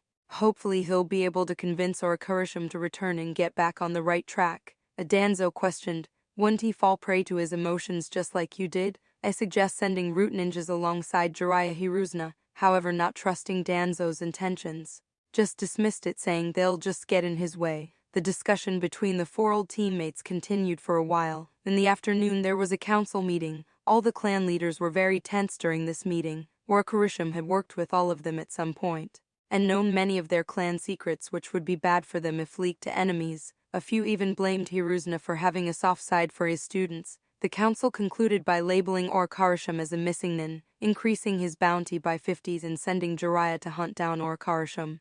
The various clan leaders were doubtful whether Jiraiya would really hunt Orakarushim, however they didn't really have any other option. Every other hidden village was surprised and shocked by this news. In Sunagakure, Rasa thought, first Minato and their Jinwekarik's death and now Orakarushim's defection. Are they falling apart? It sucks that we were hit so badly in the previous war and recovery is so slow due to that bastard daimyo. Otherwise I'd have definitely taken advantage of this situation. Dinkirigachker Yugwara received the reports as well, but he was too busy in Kiri's internal problems to pay much attention to this incident. In Agawakar, the council debated this matter at length. A few suggested that they should use this opportunity to take revenge for what Minato did to them, while some were cautious, wondering if Konoha was playing some sort of game. At the end, when the discussion came to an end, they asked Onoki what they should do. Onoki said, there's no point in hurrying to do something right now. Even without Minato and Orakarushim, Konoha is still very strong, and in any case there's no way that Brat won't do something. Let's just watch what he does and how Konoha responds and then decide what to do. On hearing Onoki's decision, one thought ran through everyone present in the council meeting. Fence-sitter indeed. Dinkamogagakur though, the fourth Raikage thought very hard about this incident. After discussing with his council, he decided to see if he could take advantage of Konoha's misfortune. Chapter 13, Academy Exam. While the whole ninja world discussed Orakarushim's defection, Fujin didn't bother with it and kept his focus on his training. After 2 weeks of training for transformation jutsu, it had finally improved to an acceptable level, though it still had a lot of space for improvement. After that, he began the training for substitution jutsu. This one was much tougher than the other two. It took nearly twice the time to learn this jutsu and master it to an acceptable level. However, it wasn't what Fujin had thought it to be. He thought, the technique is basically just Mr. Ikeden. The main focus here is noticing your opponent's focus, and the instant he loses focus a bit, replace yourself with an object quickly enough so that the enemy won't notice you. In an instant switcheroo. so it won't work against someone much stronger than you or someone having a Sharingan activated. The object actually has to be very close to you, otherwise the jutsu will become much harder to be performed. Sigh, that makes sense. Instant switcheroo would have been too overpowered considering that every academy kid learns this technique. It does have a lot of variations though. Genjutsu, transformation jutsu, can be used to fool the enemy better. Chakra threads could be used to bring an object at a distance closer to you. It also states that a lower form summoning jutsu could be used to instantly summon the objects around you. While you hite eluda there, still, though it ain't as overpowered as I thought, it is still very useful. The subtleness of Mysteriketten would be a very important skill to have as a ninja. It could be applied in a lot of scenarios. I should still master it to the point of being able to do it without hand signs. But body flicker jutsu has to be focused much more now. I will also have to learn some wind and earth style escape jutsus. For nearly 2 months, Fujin kept on attempting these jutsus till he ran out of chakra. This process of training till he ran out of chakra had a marvelous effect on his chakra reserves. They increased considerably during these 2 months. During these 2 months, he also searched the library for scrolls on increasing chakra reserves. He found 2 scrolls very easily. One explained that chakra increased as one experienced physical and spiritual growth, i.e., it could be increased over time by doing physical exercises and meditation. Another compared chakra reserves to muscle. Just like how physical straining your muscles would increase muscles, chakra reserves would increase by straining it, so to increase the reserves, one had to keep using his chakra till he ran out of it. Fujin had been dependent on the above 2 till now, would explain the rapid growth in his chakra reserves. Apart from that, he also found a few other ways or theories. One scroll talked about using nature chakra, idea the sage mode, which would increase the chakra reserves and make it more potent for the time the sage mode was activated. Another scroll talked about increasing cellular activity. By making the cells more active, one could extract more chakra out of each cell, thus considerably increasing the reserves. It would also help in improving the physique. Fujin was quite impressed with this theory. Sadly, the way to increase cellular activity wasn't mentioned. Fujin wondered, I doubt it will be easy to increase cellular activity. Otherwise this method would be very common. I wonder who came up with this theory. Perhaps I could contact that person in the future. On reading the scroll entirely, he saw the name of the person who wrote this scroll at the end. He was very surprised by it initially and then concluded, makes sense that it was the snake bastard who came up with this theory. Daich seems like this method is a dead end. Maybe if I raid his bases in the future and get my hands on his research results, I could find the way if I get lucky, though the chances are pretty low to be honest. Otherwise I could try asking Tsunade. Her knowledge of the human body might exceed Orikarisham's, and she was his ex-teammate. It's possible that she helped Orikarisham on this. Sigh, another thing to consider for the future. The other theories were similarly not implementable. Some were not complete, some were detrimental in the long run. Fujin sighed and returned all the scrolls to their place. He thought, I guess my only option is asking Genki. Sadly, I don't have a reasonable excuse to explain why I want to increase my chakra level. His first question would be, how am I running out of chakra? And I can't tell him that I am practicing the basic jutsus on my own. If told it to him, and he told his colleagues, the word would eventually reach Hiruzuna and Danzo, a 6-year-old orphan who can perform all 3 basic ninjutsus. It's a ticket straight into the route. After Fujin had those 3 jutsus down, he started to again allot time for other aspects. For the past 2 months, he had decreased his shuriken throwing practice time, dropped clay molding, stopped practicing chakra control and used to meditate only when he was totally drained of chakra. Among those 3 jutsus, he didn't intend to work much on the clone jutsu, as in the future he'll be replacing it with shadow clones and elemental clones. As for transformation jutsu, it was very difficult to completely master, so he just decided to focus on the appearance part. However, for substitution jutsu, he planned to master it completely, to the extent where he could do it instantly without the use of any hand signs. In these 2 months he also progressed a lot in earth and wine nature training during the lectures. He was now instantly able to crumble a small stone into soil, and also able to cut a stone into 2. In a rather awkward but hilarious incident, his desk was once full of the soil from crumbled stones and he had to silently clear it after the classes were over. After that incident, he stopped crumbling the stones in the class. He wondered what he could do during that time though. Sadly, he couldn't think of a suitable replacement for earth nature training, so he just decided to further focus on wine nature and started carrying a small metal scrap into class and started to try to cut it.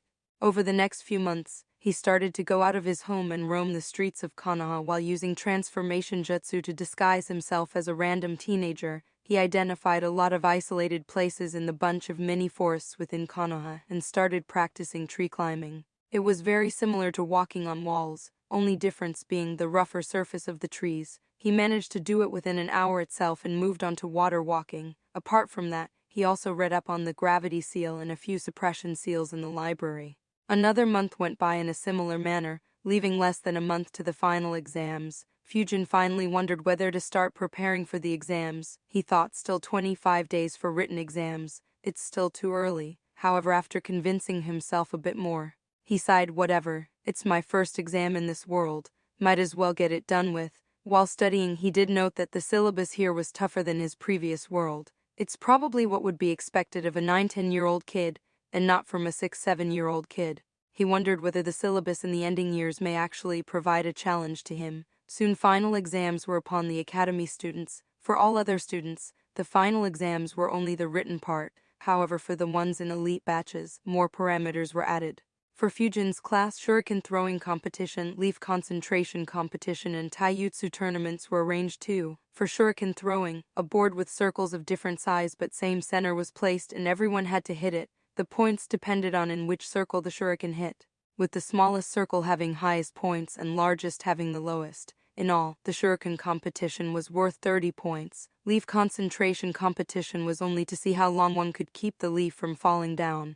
It was worth 20 points. The one who held it for the longest would get full 20 points, and the points of others would depend on how long they kept the leaf from falling as compared to him. For example, if the one who held it for the longest held it for 30 minutes, he would get 20 points, whereas if someone else held it for only 21 minutes, he'd get only 14 points. The taijutsu tournament was straightforward, with points depending on the rank. It was worth 50 points, and the written exam itself was worth 100 points. The exams finally happened. Fujin did get a laugh out of how serious everyone was for the exams. In the written exams, Fujin was confident that he answered everything right, though he wasn't sure how everyone else performed.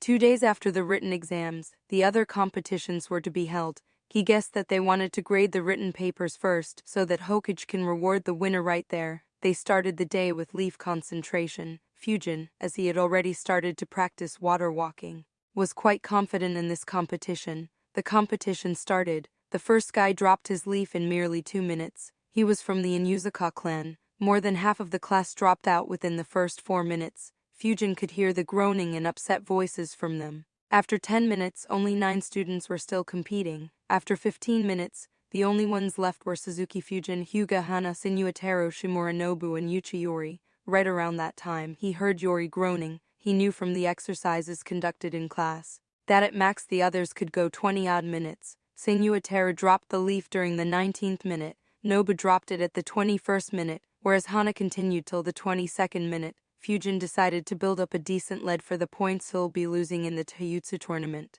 Wanting to stop around half an hour, he continued up to the 33rd minute before intentionally making a mistake and dropping the leaf. Though he had outperformed his classmates, he wasn't that worried about attracting a lot of attention, as last year Itachi didn't drop the leaf for freaking 2 hours. And there were rumors that he didn't drop it but was asked to stop performing it. On opening his eyes, he saw a few kids looking at him enviously, and Yori nearly fuming at how outmatched he was in this competition. The next one was the shuriken throwing competition. Yori, Teru, Nobu, Fujin, Hoka, and a couple more scored perfect in this competition. Looking at Yori's fallen face, Fujin noted, "This competition is indeed unfair for him. From what I've seen, Yori is able to hit a still target while he is moving very accurately, while he can also hit a moving target on a consistent basis, though not dead center. Sadly for him, the exam wasn't that difficult and hence many others were able to match him. If not, only Teru and maybe Nobu would have been able to match him in the taijutsu competition."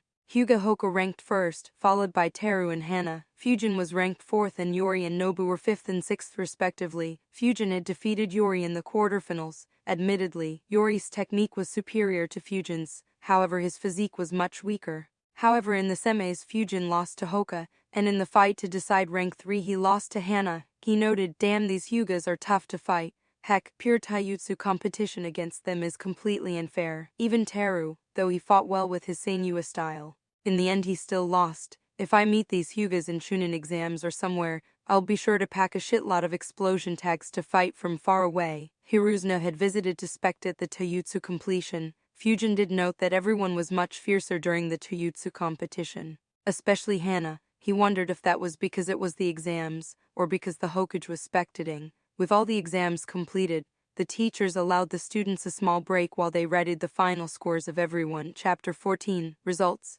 While the teachers were calculating the final scores, all the students were waiting around in the training grounds. Fujin internally laughed while noticing, wow, some of them are so nervous, it's so cute, ha ha ha. Only the two yawning Naraz and Teru look calm.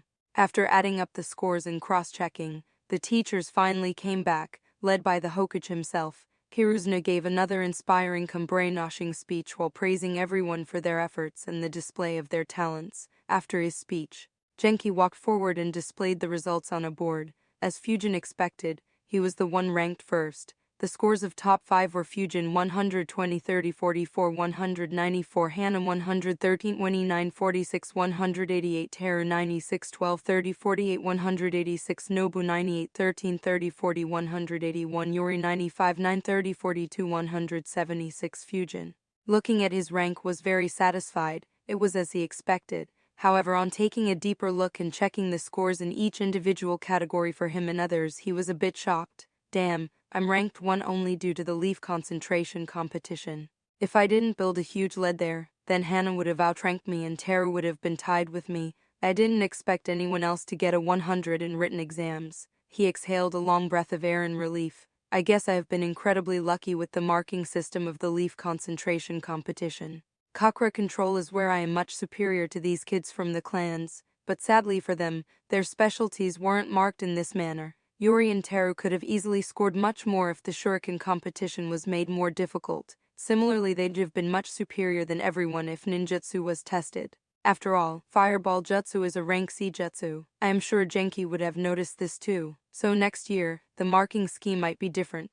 Perhaps other exams would be marked similar to the best score as well. He concluded his thoughts with, even though I ranked first, I still have much to work on. I shouldn't slack off. Instead, I should be intensifying my training. I'm sure these guys would be trained hard by their clans during the vacation. After coming out of his thoughts, he noticed those around himself. He noticed that Hana and Teru were looking at him with a very aggrieved look, as if he had done them a huge injustice. After a second, he realized that they were probably mad due to the results of the leaf concentration competition. He just decided to ignore them. After displaying the results, Hiruzuna wanted Genki to announce the prize. However, after looking at Genki, Hiruzuna felt as if Genki was looking very grumpy. He began to guess what made him so irritated. Wondering if he could get to hear an interesting story, he decided to ask him later. Genki was really irritated. He thought, this brat. For 10 fucking months he didn't answer a single question in the class, always seemed half distracted. Who knows what the fuck he does with his left hand always under his desk.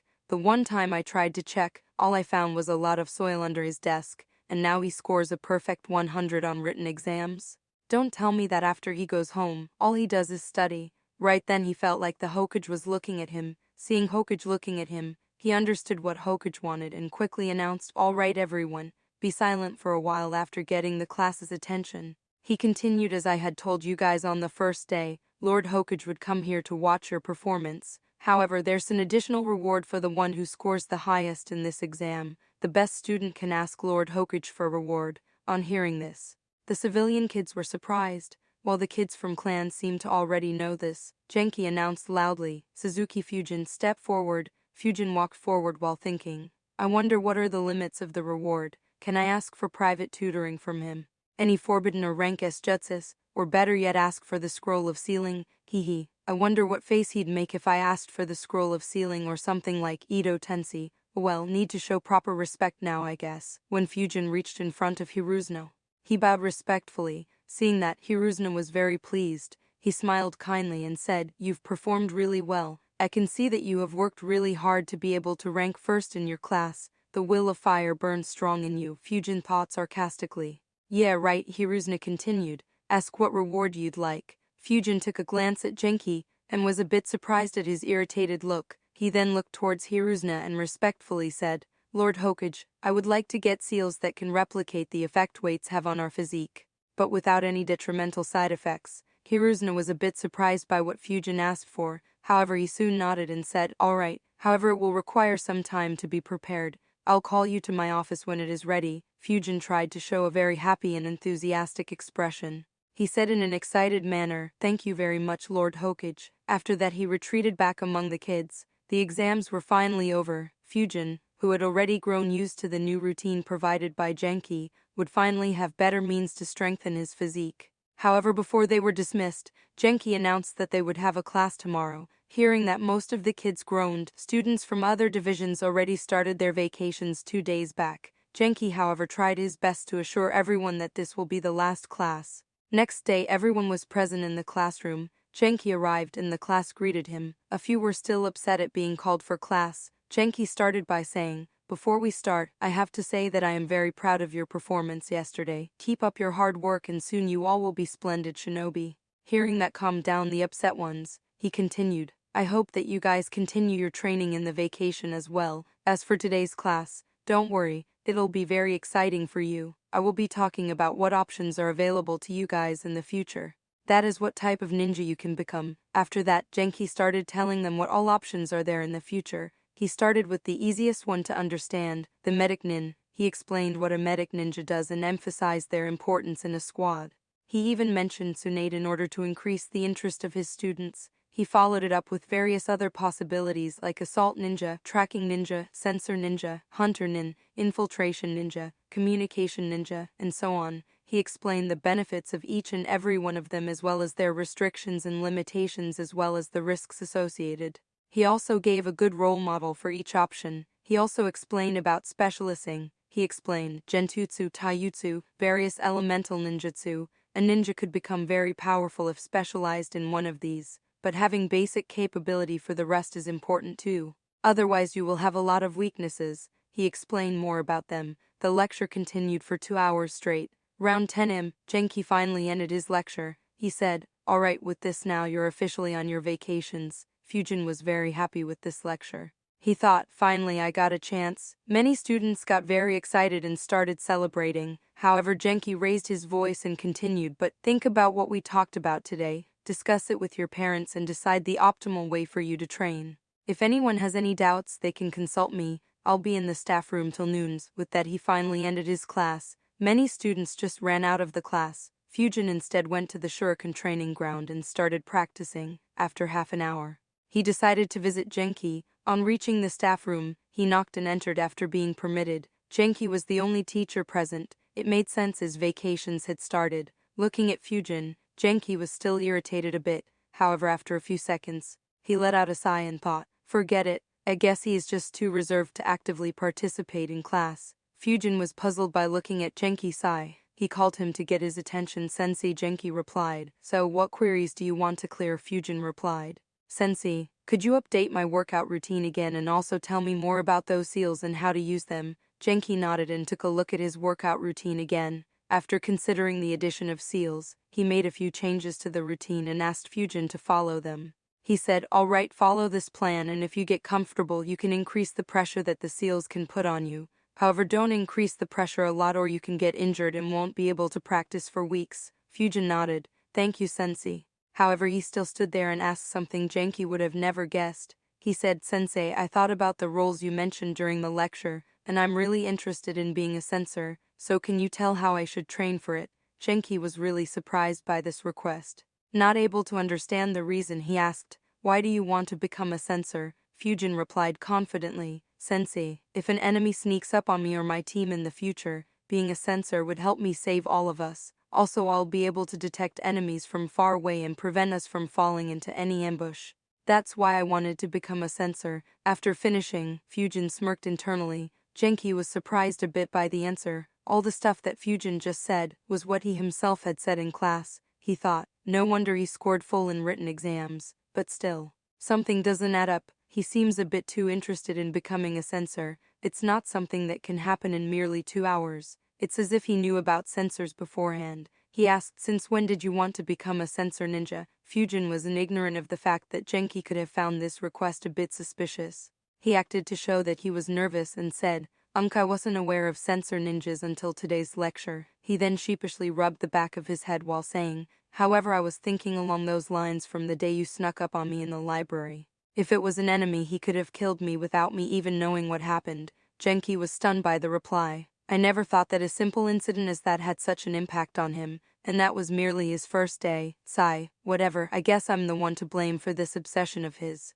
He then replied, I am not a censor, so I won't be able to help you with this. Hearing that, he saw a dejected look at Fujin. Fujin was thinking, oh please, not another trick again. I don't want to wait till next year's final exam. However, Genki had good news for Fujin. He continued, however, I have a good friend who is a censor and is in the censor division of Konoha. I'll ask him to train you over the vacation. I hope you don't have any other plans for the vacation. Fujin put up an excited expression while thinking, oh, I do have a lot of plans, not just for the vacation but also for the next year or two. Then said no sensei in an excited manner. Genki smiled and said that he'll pick up Fujin tomorrow at 8 a.m. Fujin then took his leave. Chapter 15 Censor. Next morning, Genki showed up at Fujin's house at 8 a.m. After picking him up, they went to a training ground. Fujin saw that a middle-aged man, probably in late 20s or early 30s, was waiting. He noticed that the man had Yamanaka crest on him. He thought, should have guessed. In Konoha they are the best censors. Genki approached him and said, yo, this is the kid I was talking about. Fujin, he is Shin.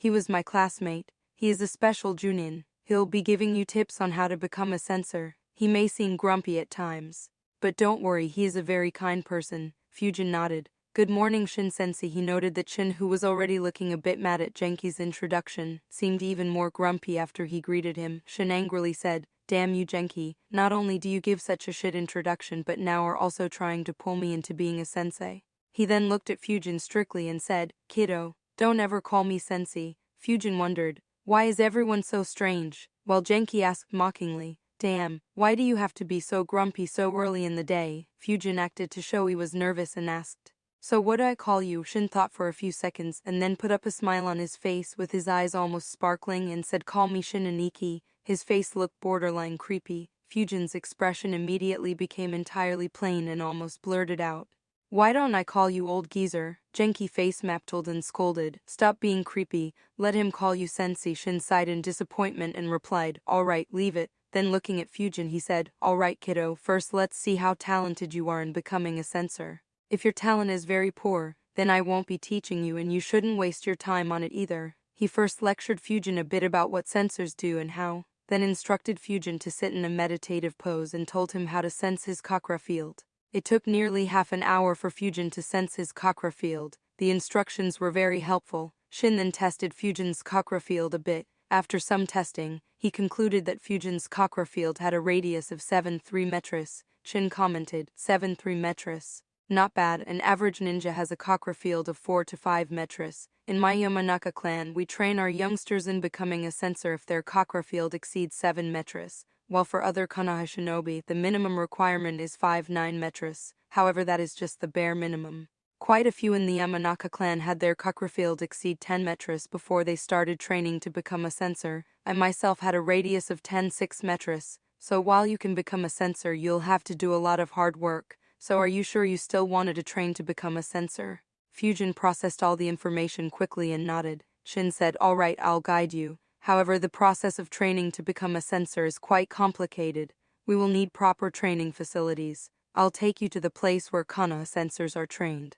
You will start visiting there daily at 10:30 am from tomorrow onwards. Genki nodded at his former classmate. He looked at Fujin and informed, Lord Hokage will have your seals ready by tomorrow. Report to his office tomorrow at 6 p.m. Fujin nodded and said, thank you, sensei. He then accompanied Shin to the training facility. The location was slightly away from the residential areas. It was in the middle of one of the many mini forests in Konoha. Fujin memorized the location and then took his leave. Next day, Fujin reached the training facility at 10:28 am.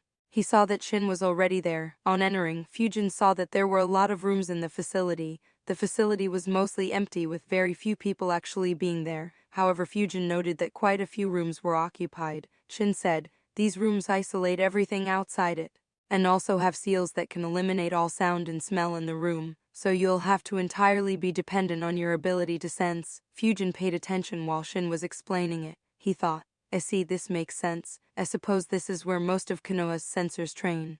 I guess other trainees are occupying other rooms. I don't recall properly, but I think Kana also had a facility that aided it to monitor the whole border of the village to look for intruders or something along those lines, though it was only shown in Shippuden and not in Part 1.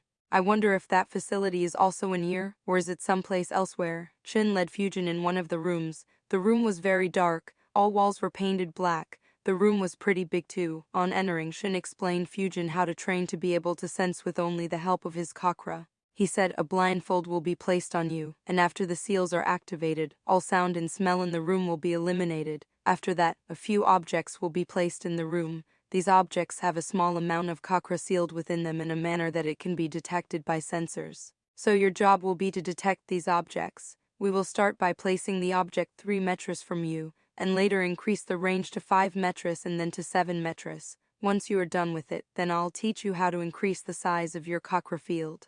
Fujin understood and thanked him. He started the training. The training continued till 12:30 p.m. with him having no success at all. At that time Shin ended the training. He said that they'll daily train here for 2 hours and also gave him a few tips in order to make some progress. He also had a few words of encouragement for Fujin as he said that these things can't be sensed in a day and to not get very upset. He also provided Fujin with a small cubical object. He said, "This is one of the objects that I had asked you to sense. You can temporarily borrow this to practice at home.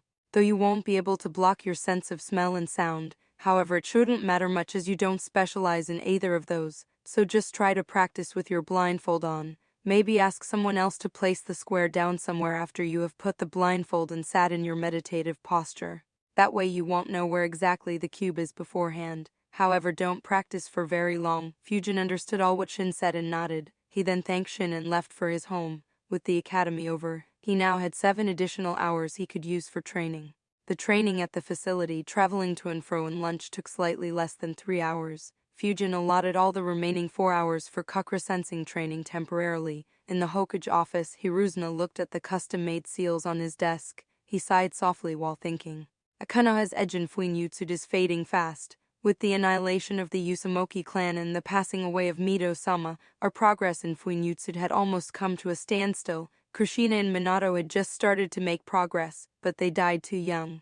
Now it almost took 2 whole days to get such a simple seal custom-made for Fujin. The request is still quite surprising though. Genki did say that the kid was diligent, but asking for such seals at such a young age is incredibly rare. Only a few geniuses among the clans usually train with this. However, even they start at a later age in most cases. I do recall him glancing at Genki first before asking for the prize. I guess Genki was the one who suggested the idea to him. I guess I should have a nice chat with him when he visits me in a few hours. At 6 p.m., Fujin reached Hokage office and entered after knocking. He greeted respectfully while bowing his head slightly. "Good evening, Lord Hokage." Hiruzuna was impressed by it. He thought, "Well, lately said his manners are very good." He said, "Look up, here are the seals you requested.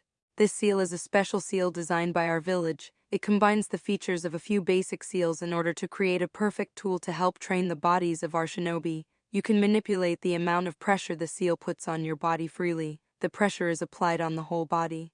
Fujin nodded and said, "Thank you, Lord Hokage." He then looked at the seal placed in front of him. The seal was engraved on a square-shaped paper. He thought, "There is just one seal. I thought that there would be 4 or more seals to be applied on various parts of the body like the 4 limbs and so on. I guess this seal is much more advanced. Sigh, I can't analyze the seal then. Still, it's better that I have to place the seal on myself and no one else has to make the seal on my body. This way the chances of someone creating issues will probably be lower. That said, I'm not supposed to know much about Fuinjutsu." He then looked up at Hokage and asked, "Lord Hokage, how do I use this seal?" Hiruzuna replied, "Just place the seal on your chest. It should stick to your body. The seal is reusable, so you can remove it and put it again if you ever wanted to. But don't ever give this seal to anyone else." Fujin replied, "Yes, Lord Hokage, but how do I increase or decrease the pressure caused by the seal? Also, how much pressure can be applied by the seal?" Hiruzuna chuckled at the curiosity of the youngster in front of him.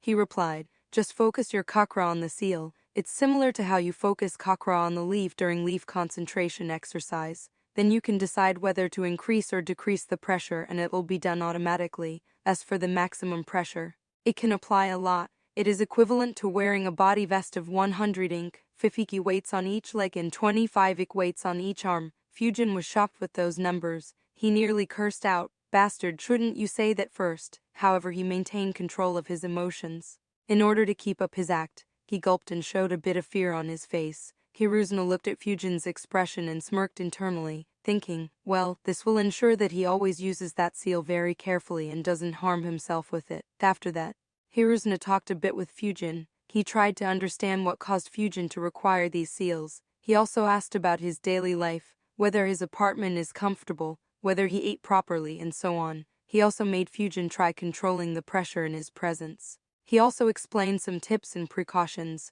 For instance, he said that while sleeping, Fujin should always deactivate the seal. He also cautioned Fujin against using the seal while sparring or fighting, saying, if you get used to it, then you will find it hard to properly control your movements when you deactivate the seal.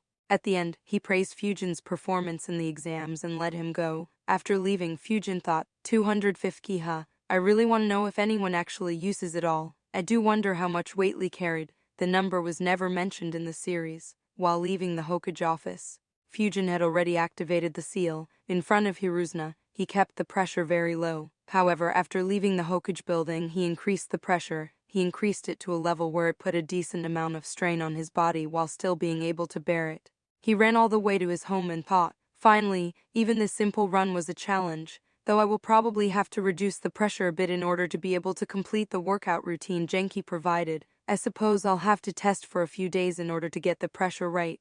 I can track my progress too, as I will know the percentage of max pressure applied by the seal. He also thought about what Hiruzuna told him and focused on 2 points. He specified to not use the seal while sleeping and fighting. I suppose not following the first one ain't an option. As for second, I can understand his point of view and concerns. If I do it, then trying to fight without that pressure will cause plenty of issues. Of course they can be fixed with some work. However, if in the middle of a fight it will be deadly. However, Kaguya did have a high gravity dimension, so I should try to learn to fight under high pressure too, but there's no need to do it now. Maybe later on I could build a gravity chamber and practice there. That might be more effective. Still, I gotta admit that this seal is very good. It applies pressure throughout my body. The pressure on my legs is more than on my arms. Even my back feels the strain. I guess the seal is made in a way that every muscle is properly exercised, which would result in proper development of the whole body. There won't be any cases of some muscles being developed more and others being underdeveloped.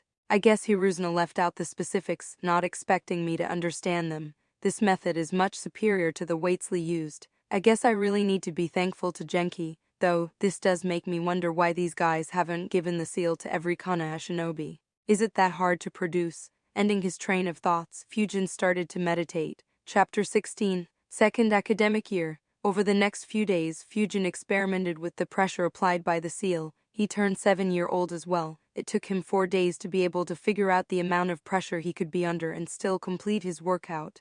It was slightly over 2 of the seal's max capacity. He thought, wow, that's very low. Then again, I'm barely 7 years old now. Anyways, at least my physique should develop faster now. His sensor training continued as well. It took him 8 days to finally be able to sense the objects placed around him. Yamanaka-shin was a bit disappointed by the progress. He sighed and thought, 8 days, while it ain't bad, it's not very good either. He probably won't be able to be an exceptional sensor, though with some work he could be a decent one. While the time is slightly better than the average of other Konoha sensors, it lacks when compared to sensors from my clan. On average, we are able to sense the object on the 7th day, and the more talented ones do it even faster. Well, Konoha does severely lack sensors, due to the existence of Hyuga, Aburnian, and Yuzuka clans. The village didn't really invest much into training sensors. Majority of Konoha's sensors come from my clan. Having another sensor, even just an average one, will be good for the village. After that, Shin moved the objects away from Fujin and placed them 4-5 meters away. As the basics were the same and the objects were still in his chakra field, he was able to sense it very quickly in less than half an hour. Shin was surprised by the speed. He moved the objects 7 meters away, and the same thing repeated. This surprised Shin a lot. Well, this is surprising, though on average Yamanaka senses the objects on the 7th day. Sensing after moving it away takes some time, with most going into the 8th day, and a few even to the 9th day. I guess he has more talent than I thought, Fujin's thoughts were. While it did take a long time to detect it, to detect after increasing range wasn't tough. The principles were the same and the object was still in my chakra field. I guess the next training would be to increase the size of my chakra field. He sighed slightly, thinking, I hope the training for it isn't as boring as this one. After the training was done, Shin said to Fujin, not bad. You have progressed faster than I thought. Over the next 4 days, keep practicing the same at your home so that you get more comfortable with sensing chakras in your field. I'll be out on a mission, so I won't meet you. Once I return, we will start training to increase the radius of your chakra field." Fujin thanked him and left. The next couple of months went in a similar manner. The training for increasing the chakra field included even longer hours of meditation. He had to focus on one point and try to increase the range in that direction. Fujin thought, "This is gonna take a long time. I guess over the vacation I should work on being able to train while also keeping my eyes open instead of putting up a blindfold. That way I can train for this in the class too, otherwise there will be no hope of continuing this training after academy restarts." Over the vacation he kept up his physical workouts, which produced great results thanks to the seal. He also trained a lot in the substitution jutsu. His goal was to reduce the time required to perform it and also reduce the number of required hand signs from 5 to 0. While he didn't make any progress on reducing the number of hand signs, he was able to perform it much faster, being able to do it in less than a second. Though he wasn't sure of the exact time due to having no instruments to measure it. For clone jutsu, he was able to create 3 clones, which if he recalled correctly was the requirement for the genin graduation exam. Transformation jutsu was progressing well too, as no one was able to see any issue with him when he was roaming in the streets while being transformed into others. But he hadn't yet tested it against someone who knew him. As for chakra control, he became capable of running freely on water surfaces, so he reduced the time allotted to it and only practiced it twice a week instead of daily. While he had some ideas to improve his chakra control even further, he decided to try them later so as to be able to focus more on ninjutsu. The Wayne nature transformation training had taken a step back as Fujin felt that he had trained enough for it. He thought, being able to cut a stone was probably on par with being able to cut a waterfall. Even on the metal, I'm able to leave small scratches on the surface. As for earth training, he had bought more clay to work on molding it and had also brought a small 1-foot rock in his home, which he attempted to crumble after being bored of sensor training. As for sensor training, after teaching Fujin how to increase the radius of his chakra field, the meetings with Shin were reduced to only twice a week. When the vacation ended, Fujin was able to instantly sense chakra if anyone stepped in his chakra field. Unless that person had hidden his chakra, however, he had to actively focus to do that. If he didn't focus, then he was unable to sense anyone. However, he noticed that he was able to passively sense chakra in 0.6 metre radius around himself. Shin said that this was something every sensor developed over time. M was very important as this didn't require attention and the sensor could do other tasks simultaneously. His radius of chakra field increased to over 4 times of its initial size to slightly over 30 metres. Shin was quite impressed with the pace of his improvement. Shin also taught Fujin to be able to measure the amount of chakra in the ninjas in his chakra field. He explained its uses in identifying the threat level, but he also explained to not be entirely reliant on it as the amount of chakra can be hidden as well. He demonstrated to Fujin as to how he could reduce his chakra that others can sense, or even completely hide it to appear as a common civilian. Shin taught the same to Fujin too. Fujin had some success in hiding his chakra completely, though it wasn't perfect yet. However, trying to reduce it and putting up a facade of having a lower chakra level was very difficult as his chakra would fluctuate a lot. On the other hand, Fujin was able to sense chakra without restricting any of his senses or without having to use the hand sign or even while moving around. However, without the hand sign, the radius of the chakra field used to reduce to around 25 metres. Then while moving around it went down to merely 17 metres. It showed that he still had a lot of work to do. On the last day of vacation, Shin said, "You have improved a lot. In the future you can easily become a good sensor with some more training, so keep working on it. We won't have any more training sessions, but feel free to approach me if you have anything to clarify." Fujin thanked him for all his help over the past 2 months and took his leave. He also returned the chakra objects that he had borrowed. Fujin was really grateful to him, though Fujin's capabilities as a sensor were still very poor. In the past 2 months, Shin had drilled all the basics of being a sensor into him. Now he merely needed to put more efforts into becoming a good sensor. The new year in the academy finally started. Genki was again our class teacher. Fujin guessed that he'll be the class teacher until they became genin. The new year started with another brainwashing lecture. Fujin, not wanting to waste any time, employed the art he had mastered in his previous life and remastered in this one the art of faking attention in a lecture. He moved his attention to his chakra field. His plan was to focus on increasing the radius of his chakra field, but upon sensing others, he decided to compare everyone's chakra levels first. After noticing everyone's chakra levels, he concluded, "Wow, my chakra reserves are really very good. The efforts taken over the previous year and a half have really been very fruitful. It's good to finally be able to see the results of my efforts." As for others, Fujin noted that on average the chakra levels of the civilian students and students from Nara, Yamanaka, Kato, Hadak, Sarutari, and Kurama clans is lower than others. Comparatively, students from Hyuga, Akimichi, and Yuzuka, Aborami, and Yucha clans have slightly more chakra. In all, Yucha Yori's chakra is the 6th highest in the class, while Hyuga Hoka ranks 7th. While that was what he expected, the one with the 5th highest chakra surprised him. He thought, now that's surprising, the 5th highest chakra level is of Shimuranobu. I guess Danzo really has a proper training system for kids from his clan. As for the ones at the top, there was no surprise. He thought, sigh, these senjus are really blessed with high chakra reserves. Even the two who aren't that talented have their chakra reserves almost 50 greater than that of Yori, whereas Teru's chakra reserves are more than twice that of Yori. It's even larger than mine. Anyways, the chakra levels of everyone is just as expected, only Nobu was an exception, which implies that they haven't started to do any training to increase their reserves. Makes sense though, as they're only 7 years old anyways. If he doesn't focus on increasing his chakra level, I should be able to increase my chakra reserves to become larger than Teru's. He then tried to measure the chakra level of Genki. On measuring it, he thought, I see his and Shin's chakra reserves are very similar to each other. I guess there isn't much difference between an elite Chunin and a special Junin. It's just that a special Junin has a skill that is at Junin level, while the rest of his skills are only at elite Chunin level. For Shin, it is his capabilities as a sensor. I gotta agree that becoming a sensor is very convenient, unless the ones being sensed are sensors too. There's little chance of anyone realizing that they are being sensed, though I suppose all of the Kaij level ninjas would have mastered this to a certain extent.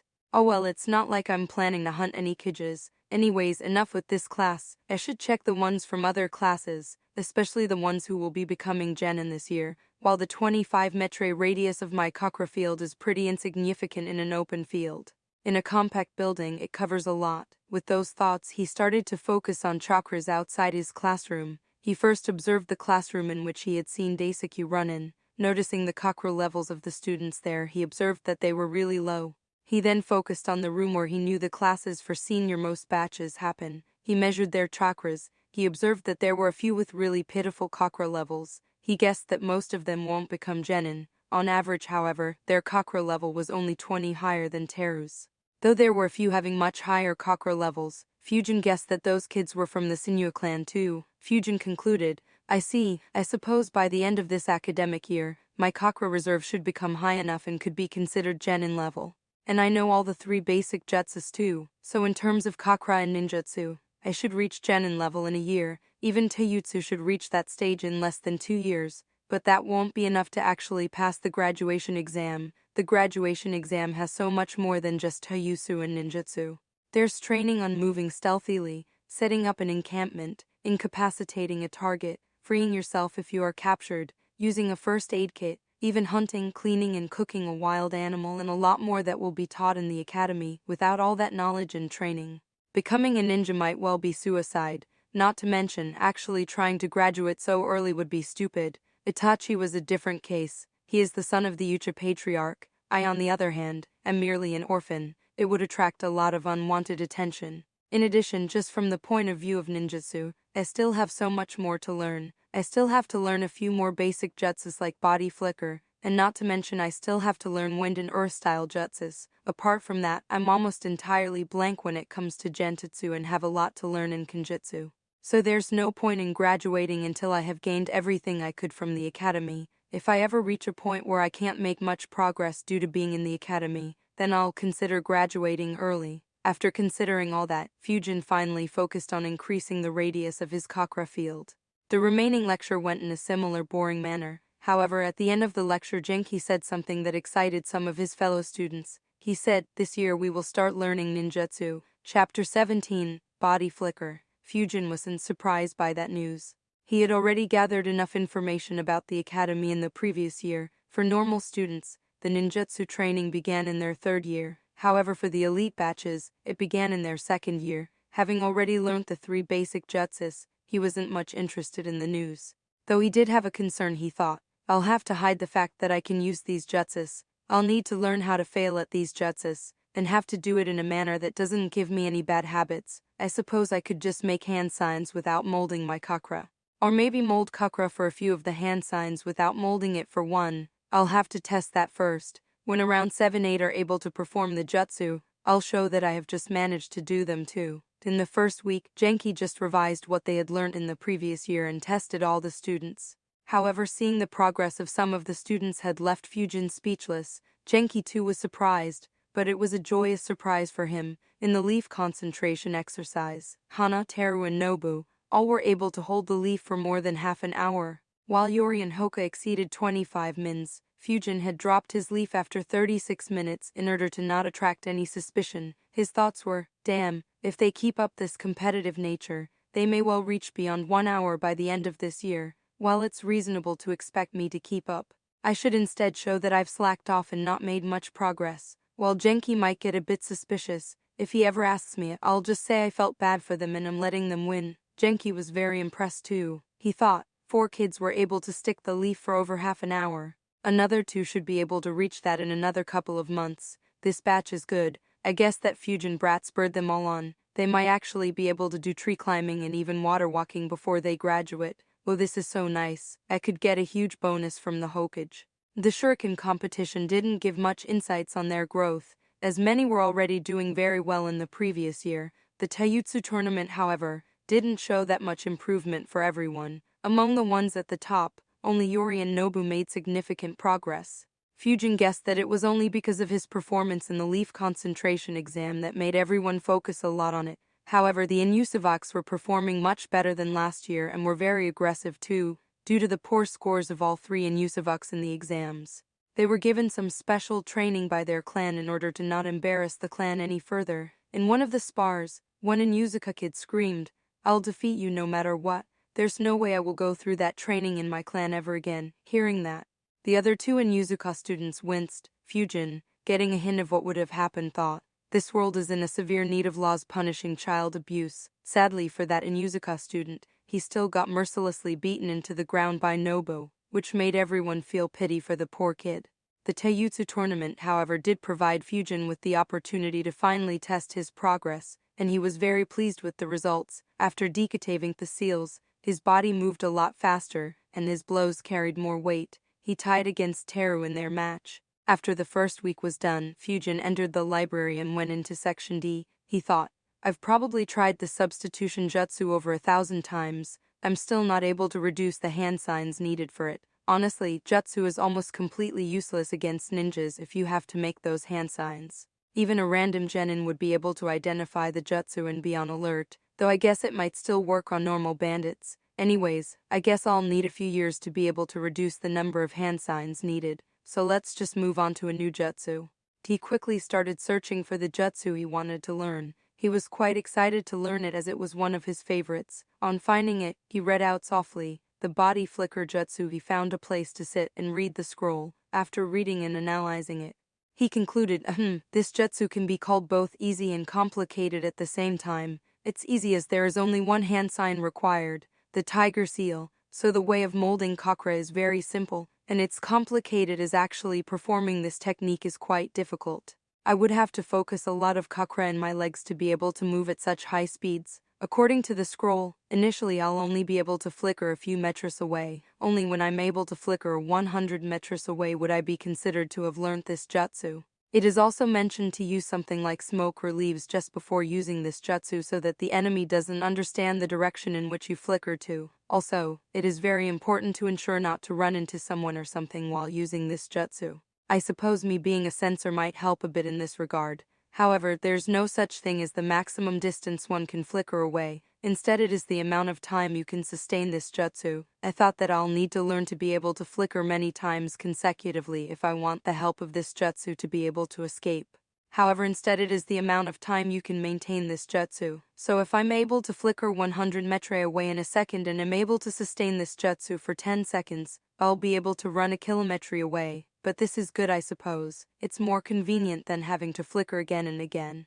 After learning the whole process from the scroll, Fujin left the library. He transformed into a random 13-year-old stranger in an empty alleyway, and then ran into a nearby mini forest. He then ran around in that mini forest while trying to sense if any chakra is present around him. After that he thought, alright, this forest is clear. Also I'm under a disguise so I can start training. While a forest isn't the best place to train body flicker, but since the amount of distance I can flicker initially will be low, there shouldn't be an issue.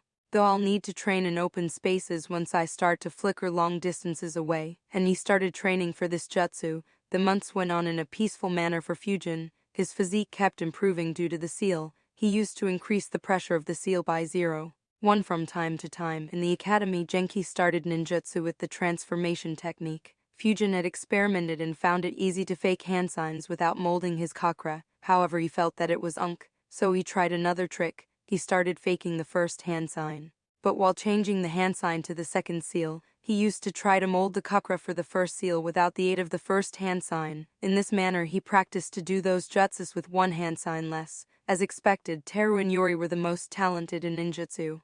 They competed for the top 2 spots. Nobu, no matter how hard he tried, only ranked 3rd. Hoka Hana and the Aborami Kid competed for ranks 4-6. Fujin ranked himself 10th in transformation jutsu, 7th in clone jutsu, and 8th in substitution jutsu. It took him a month to be able to do the body flicker jutsu despite learning the way to mold chakra within just 3 days. Even then, he was only able to flicker for a few meters. Over the next month, instead of trying to increase the range, he instead worked on increasing the speed of performing the jutsu, and also managed to pull it off without using any hand signs in a single month.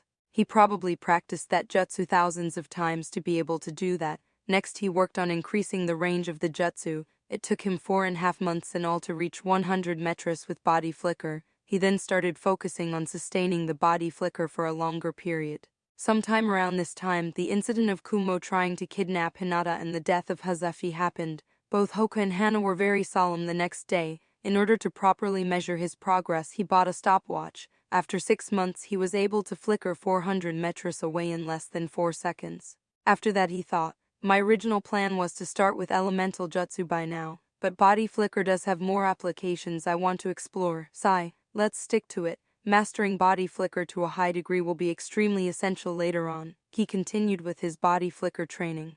By the time the exams for 2nd year were up, Fujin had managed to sustain his body flicker for 1276 seconds and managed to cover 1 ninnik. He could also change the direction midway, though he couldn't do it very frequently, and could also perform flicker while in a forest and having to avoid running into a tree. He was extremely pleased with his progress. Over at the academy, he had managed to reduce the hand signs required for transformation and clone jutsus by 1, and for substitution jutsu, he was close to reducing it by 2. His chakra field had increased a lot during this year. Its radius had increased to 180 meters. Without the hand sign it reached 162 meters, and while running at normal speed it could reach 135 meters. His chakra reserves too had grown exponentially. Physical training and meditation itself were a huge boost. On top of it, he had practiced body flicker till he dropped on a daily basis. He had performed body flicker for tens of thousands of times over the past 9 months. His reserves now exceeded Teru's. On comparing it with the senior-most batch, he noticed that his reserves would be well above average in that class. Probably entering top 10, only 2 students, probably from the Sinua clan, exceed him considerably. Even then, he was sure that in another year he would surpass their current chakra level. He thought, I guess it's time to ask Hiruzuna for the Shadow Clone Jutsu.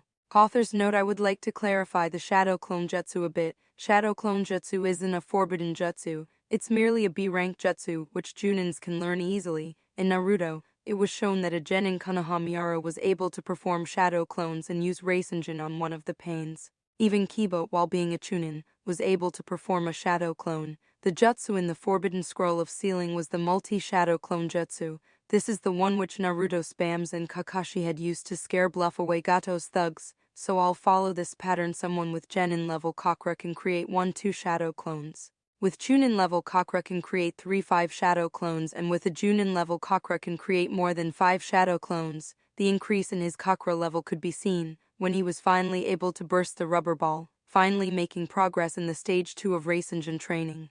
However, he was only barely able to burst it. He still needed more chakra to be able to actually perform Rasengan. His skill at throwing shurikens had increased too. He was now able to hit the board while running around and was also able to hit a moving board.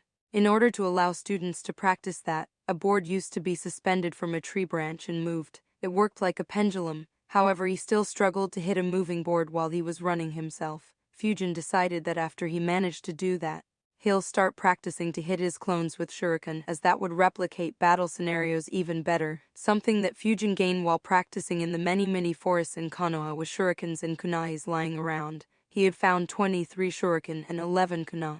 However, 7 shuriken and 4 kunai were very badly damaged, leaving him with 16 shuriken and 7 kunai. He handled them with extreme care, not touching any directly, in case they were coated with poison. He thought, well, this is convenient. Though these are used weapons, they are still very usable. However, I need to wash them properly in order to remove any sense of previous users and in case there's any poison applied on them. Still, I've been in these forests for so long and only found so few of these. I guess everyone collects them back after using them as they aren't cheap. Maybe others like me to roam around trying to find them. He sighed. Whatever. These many should be enough for me to practice, and soon it was time for the second-year exams. Chapter 18's second-year exams. As Fujin had expected, the whole marking system for their class had been revamped. He wondered if the same also happened for other elite batches. As for the overall exams, the written exam had 100 points, leaf concentration competition had 20 points, shuriken throwing competition had 20 points, each of the 3 ninjutsu had 10 points each, and the taijutsu tournament had 30 points. In the written exam, he noticed that it had 5 divisions among itself, each being more difficult than the previous. While it wasn't very hard for him, he had no doubt that 8-year-olds from his previous world wouldn't even pass this exam. Seeing how difficult the exam was, he purposefully made a mistake in 2 questions worth 2 marks each. For leaf concentration, the same marking system as the previous year followed. Yori Hoka crossed 45 minutes, Nobu dropped at 56th minute, Teru at 59th minute. Hana crossed 1 hour and held it for another 4 minutes. Fujin, knowing that the written exam this year was tougher and not expecting anyone to score full, dropped his leaf after 1 hour 11 minutes. The shuriken exam also had multiple layers like the written exam.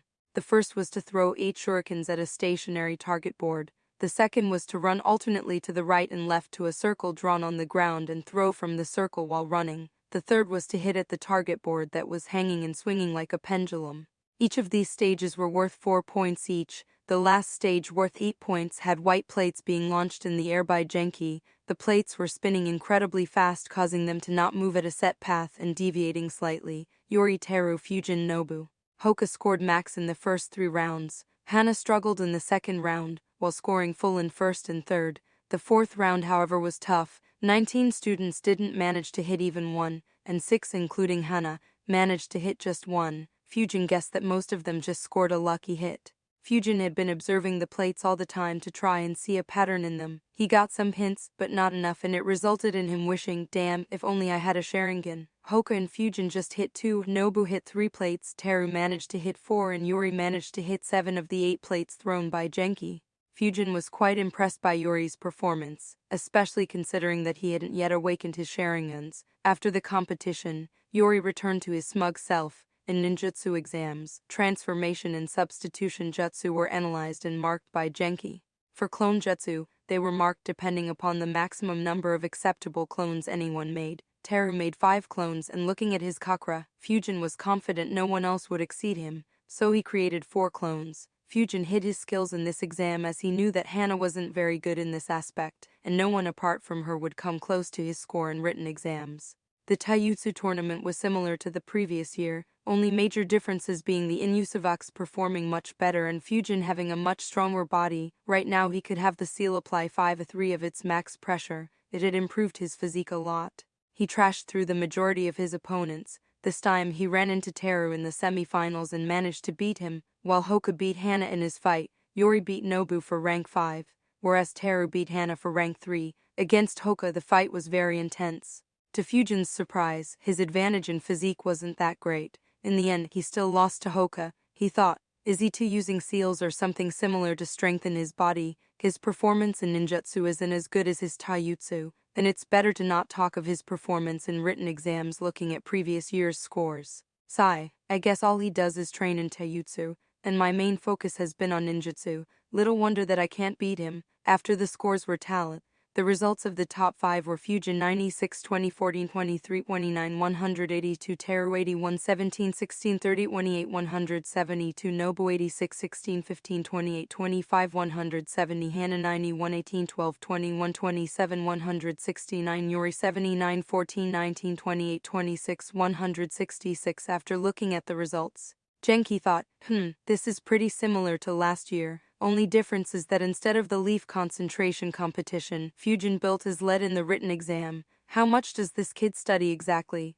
The last 20 marks were quite tough to get. As for the rest, Teru was the one who performed the best overall. Except for the written exam, he is in the top 3 of every exam. Leaf concentration competition is still dominated by Fujin, but with the performance of the others I can start tree walking exercise next year. In the shuriken throwing competition, Yuri was in a league of his own, same with Hoka in the taijutsu tournament. Though that seal did help Fujin a lot, I guess I should suggest to Teru's parents to get that seal for him as well. It will help him a lot in ninjutsu. Teru, Yuri and Nobu are all excellent, just that Teru has more chakra than the other two, and I'm pretty sure that they do know more jutsus as well. This class has performed really well. The top 8-12 students are all very good. Lord Third should be very happy with their performance. After he was done thinking, he put up the results on display. Looking at it, everyone had mixed reactions, since the exam markings were made to ensure that the ones who perform well stand out. The ones who didn't work hard scored very low.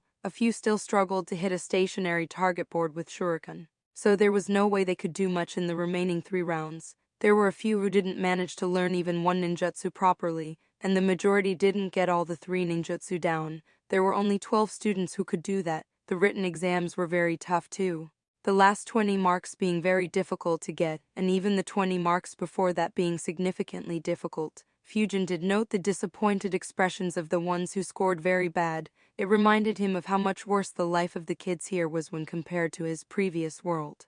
And even then these were considered to be very good conditions, at least they didn't have to fight in a war. Among the toppers, Yuri was upset thinking, why am I still ranked only 5th? Still I have at least shown everyone how good the Yucha are at shuriken technique. But that's not enough. Hana was incredibly upset with tears almost forming in her eyes. She was upset at her rank dropping from 2nd to 4th. Nobu didn't show any emotions. However, even he was upset at not being able to top the exam. Teru sighed looking at the scores. Last year it was the leaf concentration competition, and this time the written exam. Sucks to not be rank 1 due to the written exams. Still, at least I'm the best when it comes to the skills required on the field. Not to mention that the exam didn't consider the water-style jutsus I know. Fujin looked at the results showing a happy expression. His thoughts were, well, this one as expected, though I'm surprised that some guys scored over 80 on the written exam. I guess the brains of the kids here develop faster. My shuriken still requires some work.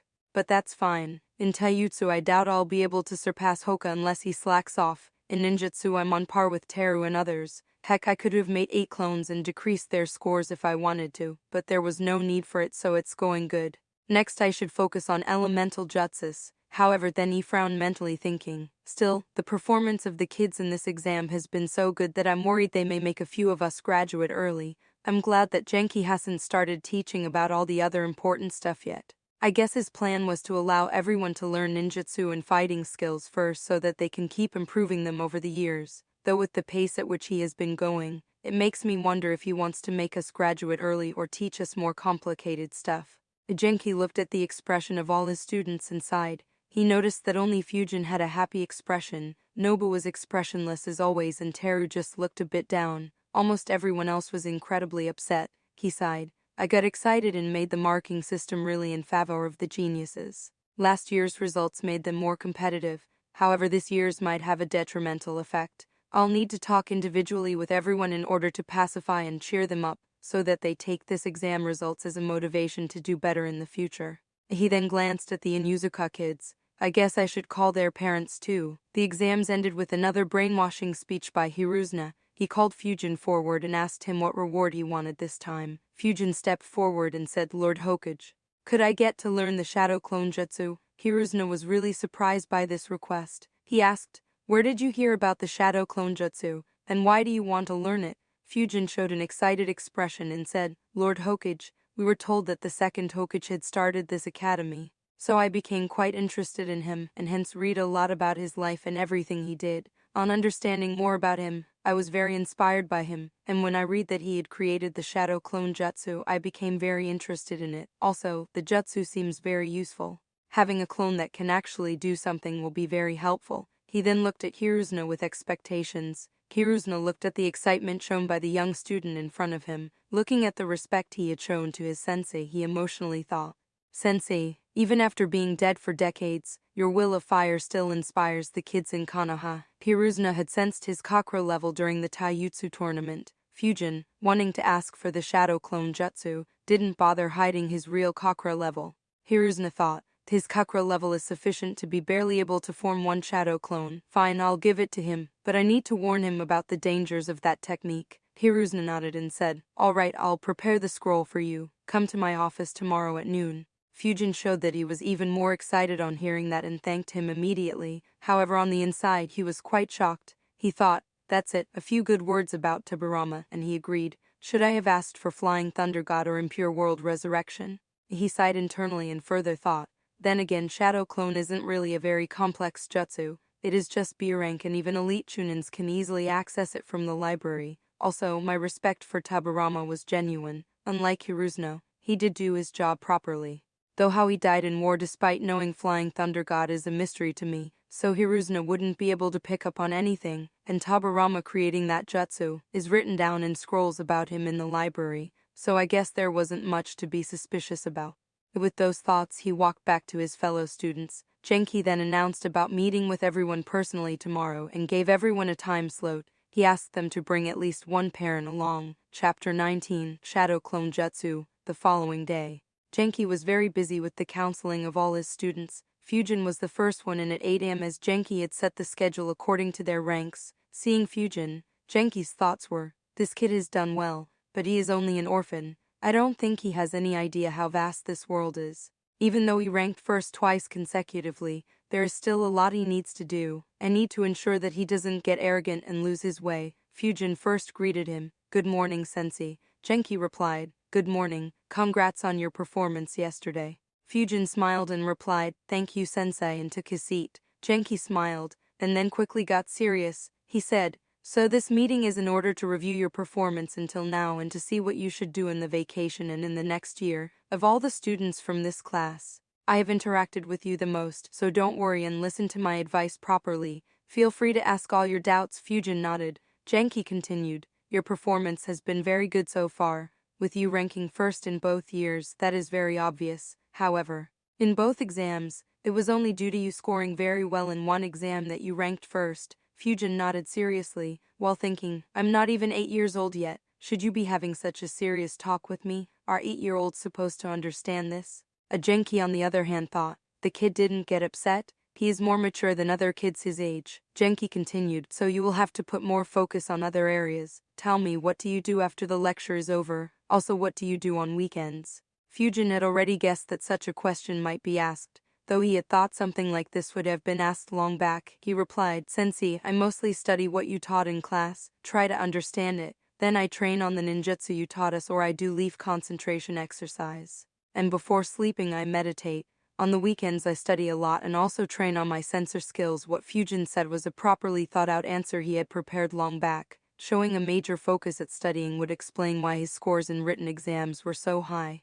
The listener would think that he spent most of his time studying. He said that he spent very little time on ninjutsu, which would justify his slightly lower scores there, while his meditation along with morning exercises would be the reason for the high growth in his chakra levels. The answer also showed that he was a very diligent student.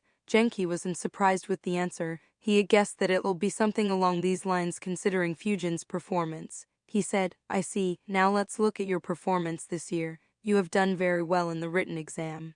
Chakra control and taijutsu. However, your ninjutsu needs a lot of work, so over the next 2 months, you should focus on improving the 3 ninjutsu I taught. Also, even after the 3rd year begins, spend more time on learning ninjutsu and less time on studying. After all, in the future when you do missions, it'll be a lot more important than what you read. Fujin nodded, inwardly surprised, thinking that's a first. No adult has ever told me to study less, especially not a teacher. Genki was satisfied with his words being listened to seriously.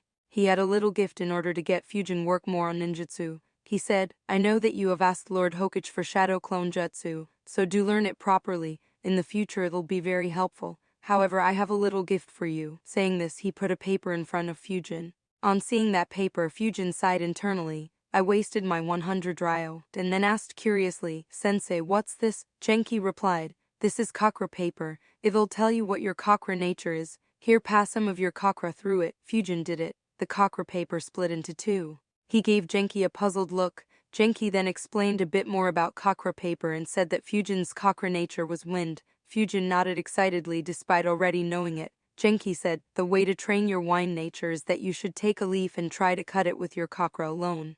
It may take a few months to do it. Once it is done, you can then use wind-style jutsus." Fujin nodded again. Genki also informed Fujin that Yori and Teru could already perform elemental jutsu in order to rouse his competitive spirit. After some more discussion, Fujin took his leave. He was a bit sick of having to feign ignorance of the stuff he already knew. Still, he was a bit glad of this discussion. He would have a proper excuse if anyone in the future asked him about when he trained in wind style. Sadly, he'll still have to repeat this again today. Genki spent the remaining of his day counseling 14 other students, while the other 15 were scheduled for tomorrow. He had such advice for everyone else. Teru was advised to get the same seal as Fujin. He didn't have much advice for Nobu, so he just tried to get him to be more social. For Hannah, he consoled her a bit due to how upset she was. Then he informed her that she put a lot more focus on her rank instead of important aspects. He told her to reduce her time spent on studying and leave concentration as the majority of her time was spent on it.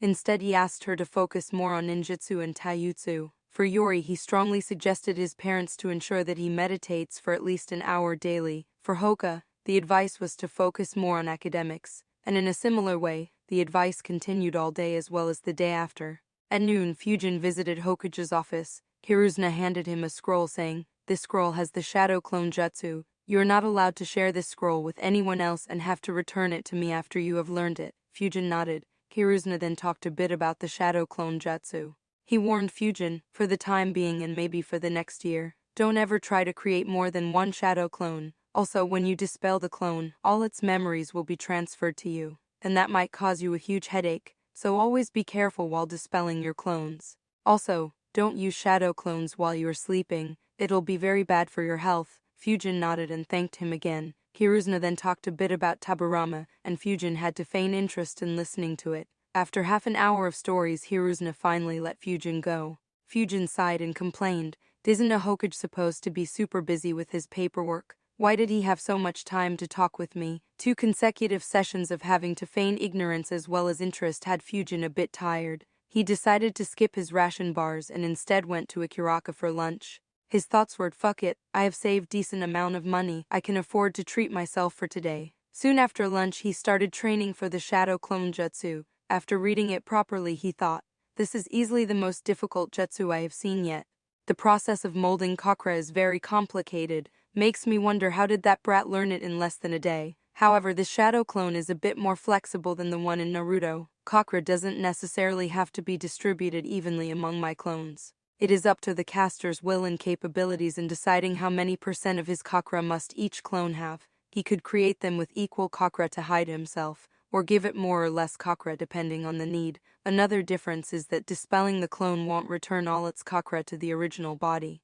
Instead, there is some chakra loss that happens during this process. As the jutsu is mastered, this loss reduces, however it won't ever go down to 0. So in the future, I need to be careful in the amount of clones I make, otherwise I could run out of chakra very quickly.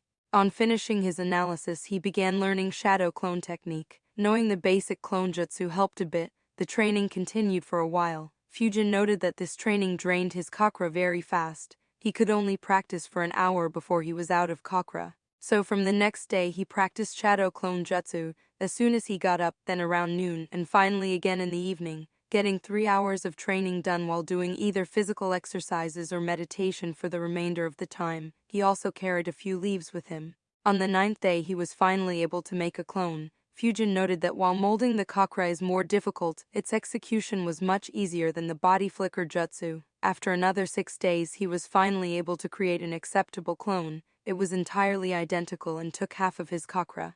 However, on sensing, Fujin noted that some chakra was lost while creating the clone, resulting in the clone having slightly less chakra. This wasn't acceptable. However, he decided to test the clone first. He asked the clone to go into the bedroom and write any random number somewhere and then dispel. The clone went into the bedroom and wrote 8196 on a scroll there. On dispelling, Fujin got all the information and checked if it was true. He thought, alright, it works. He made another shadow clone. This time, he stabbed the clone's arm with a kunai, causing the clone to dispel. He waited for a few seconds and then concluded, alright, I just got the memories of the clone. The pain wasn't transferred to me, so this jutsu should be safe to use in battle. He then formed the clone again and this time had the clone do the 3 basic jutsus. The clone could perform them as good as he could. He couldn't test body flicker at his home, so he decided to leave it for later. He then had the clone perform shadow clone. The clone managed to do it, but within a second they were both dispelled. Fujin sensed that their chakra was very unstable. On thinking, he came to the conclusion the clones were dispelled as they didn't have enough chakra. Even though a ninja could make a shadow clone with a small percent of his chakra, the shadow clone still needs to have some minimum chakra level, and my single clone probably barely exceeds that limit. Wait, does that mean after using a few jutsus, my clone will disappear even if it has some chakra just because the chakra isn't enough? This conclusion had him on alert. He quickly rushed into a mini forest nearby after transforming and confirming no one was around. He made a shadow clone. The clone, knowing the plan, started performing body flicker again and again within the main body's chakra field as the main body kept a track of its chakra level. The clone had around 49 of Fujin's chakra. When it fell down below 41, the clone dispelled. Having confirmed his theory, Fujin sighed. I guess it is impossible to have the clone assist me in ninjutsu training, though to be honest, it's kinda pointless too as I can't last long on ninjutsu training without having my chakra depleted. After spending half a minute grumbling about his low chakra reserves, he decided, well, whatever, this was expected. Hopefully someday in the future I'll be able to use clones to train. Let's just learn this jutsu properly and be done. Then the next 5 days, he had learned the shadow clone to an acceptable level. Now no loss of chakra happened while forming the clone. As for the chakra loss while getting chakra back from the clone, it was around 5. Fujin noticed that it was reducing quickly. With the work on shadow clone done, he decided that it was time to finally start practicing elemental jutsus, though he decided to wait for another 10 days before he returned the scroll to Hiruzuna. That way Hiruzuna would underestimate his talent a bit. Chapter 20, Wind Release Jutsu 1. Authors note the number of wind-style jutsu in canon is pitiful. Even the fillers mostly have similar variants of canon jutsu with very little change, but do the same shit, so I'll be using wind jutsu from games or even fan-created ones. I'll also make up some wind jutsu at some point later in this fanfic on the 21st day of his vacation.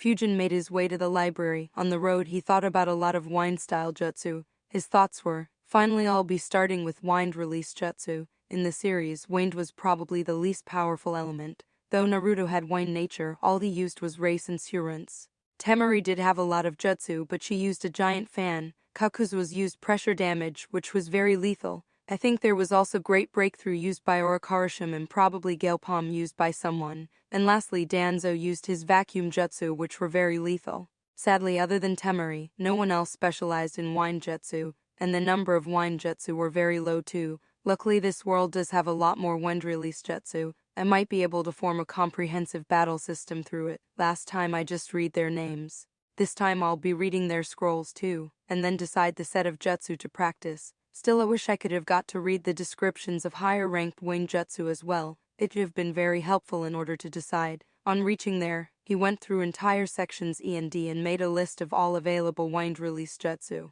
They were Gale Jutsu, E-Wind Clone, E-Wind Levitation, E-Projectile Control Jutsu, E-Wind Retrieving Jutsu, E-Gale Surge, D-Breakthrough, D-Dust Cloud, D-Slashing Wind Skill, D-Wind Explosion, D-Propelling Winds, D. The first question for Fujin was, why was Wind Clone merely a rank E jutsu? On reading the scroll, he understood why. Wind Clone was extremely simple. Elemental clones were like normal clones, just that they were made of elements. That's why they could perform attacks. They got dispelled upon getting hit, since the material needed for a wind clone was basically the air around. It was extremely simple to make it, however it was still quite useful, and something he definitely was going to learn. He continued reading the rest of the jutsu to understand what they did. He first read all the rank E jutsu. After reading them, he analyzed.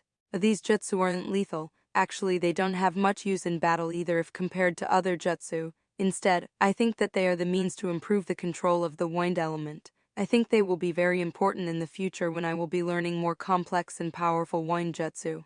Wind levitation is basically using winds in order to raise inanimate objects in the air. The weight of the object that can be levitated and the height to which it can be carried as well as the time for which it can be levitated depends on the user's control over the wind element as well as their stamina and focus.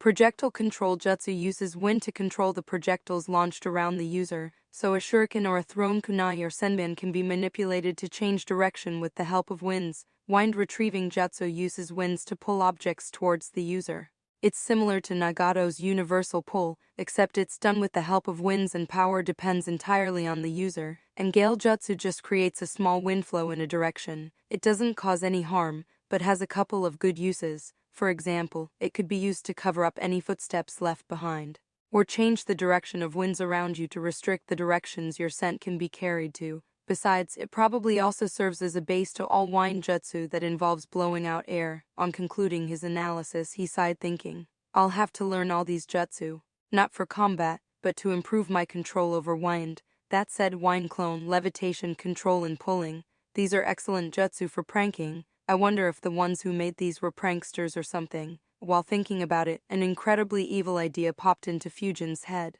An idea that would have made the lives of Konoha citizens a living nightmare. He thought, I wonder what kind of shit Naruto would pull if he knew these 5 jutsu. He sucked as a student, maybe as a ninja too, but he was easily tier S in terms of pranks. Damn. I'm so tempted to teach him this stuff. I'd get enough content to laugh for a lifetime. Fujin had a laugh at that idea. Calming himself down and getting these distracting thoughts out of his mind, he started reading the rank D scrolls. After finishing them all, he concluded with a single thought. Damn, wind release is extremely powerful. That thought wasn't due to the jutsu being overpowered, but instead due to the growth potential of the wind jutsu. Some of those jutsu, if mastered and used correctly, could end up becoming as good as rank B or even rank A jutsu. He then analyzed each jutsu. The dust cloud jutsu is basically just a smokescreen. It should work well with me being a sensor and not needing eyesight to track the enemy. Also, it is very simple, so if I have time, it's worth learning. Slashing wind jutsu is the one Temari spammed in the Chunin exam. While it packs good power, it requires a fan to use. It's not really my preferred weapon, so I'll probably skip this one. Breakthrough jutsu is a powered-down version of Great Breakthrough jutsu. No harm in learning it. I can later replace it with Great Breakthrough and then maybe with pressure damage. Gale Surge is a defensive jutsu. The user sends the air around the user in an outward direction. It could protect me from projectiles and could also disturb the enemy's rhythm, though its range is too short, at merely 3 meters. Propelling winds is a movement technique. Small blasts of winds are released from the hands in order to help evade. This jutsu is pretty simple. I am not really a fan of it. However, I have some ideas in the future that could require this jutsu as the base. Wind explosion jutsu seems very versatile.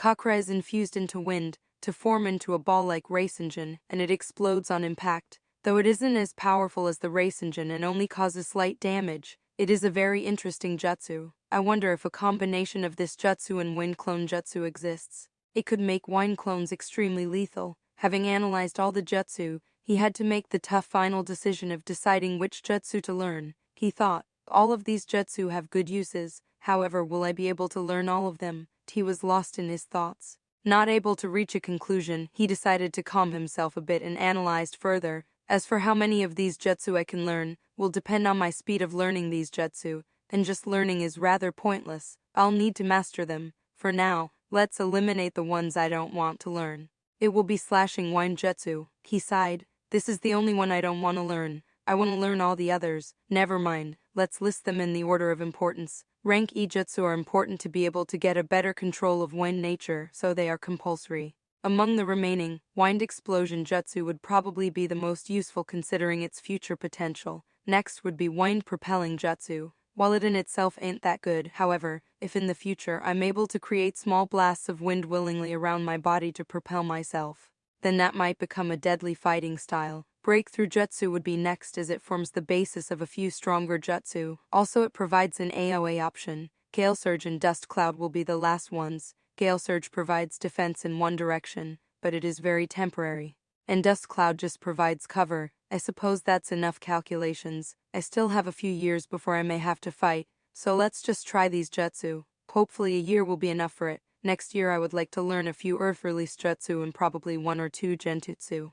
I suppose this year I should also start with kenjutsu, maybe a sword or two. They go really well with wind release. Ending his train of thoughts, he read the scroll of wind release wind clone jutsu properly. After getting the basics down, he left the library and on arriving in a secluded mini forest, started training for it. However, what happened really surprised him. It only took him one try to be able to do the wind clone jutsu. He was left speechless by the ease of it. After calming himself, he analyzed. The jutsu is very similar to normal clone jutsu, and I have already learned even shadow clones. Not to mention my affinity is wind nature, and I have already trained a lot to master this element, so I suppose it's no wonder I'm able to learn it in one try. Actually, if I compare it with Itachi, then this achievement isn't much worth mentioning. He was able to do fireball jutsu, a rank C jutsu, on his first try, so it shouldn't be that big of a deal. He comforted himself saying, "It's all right.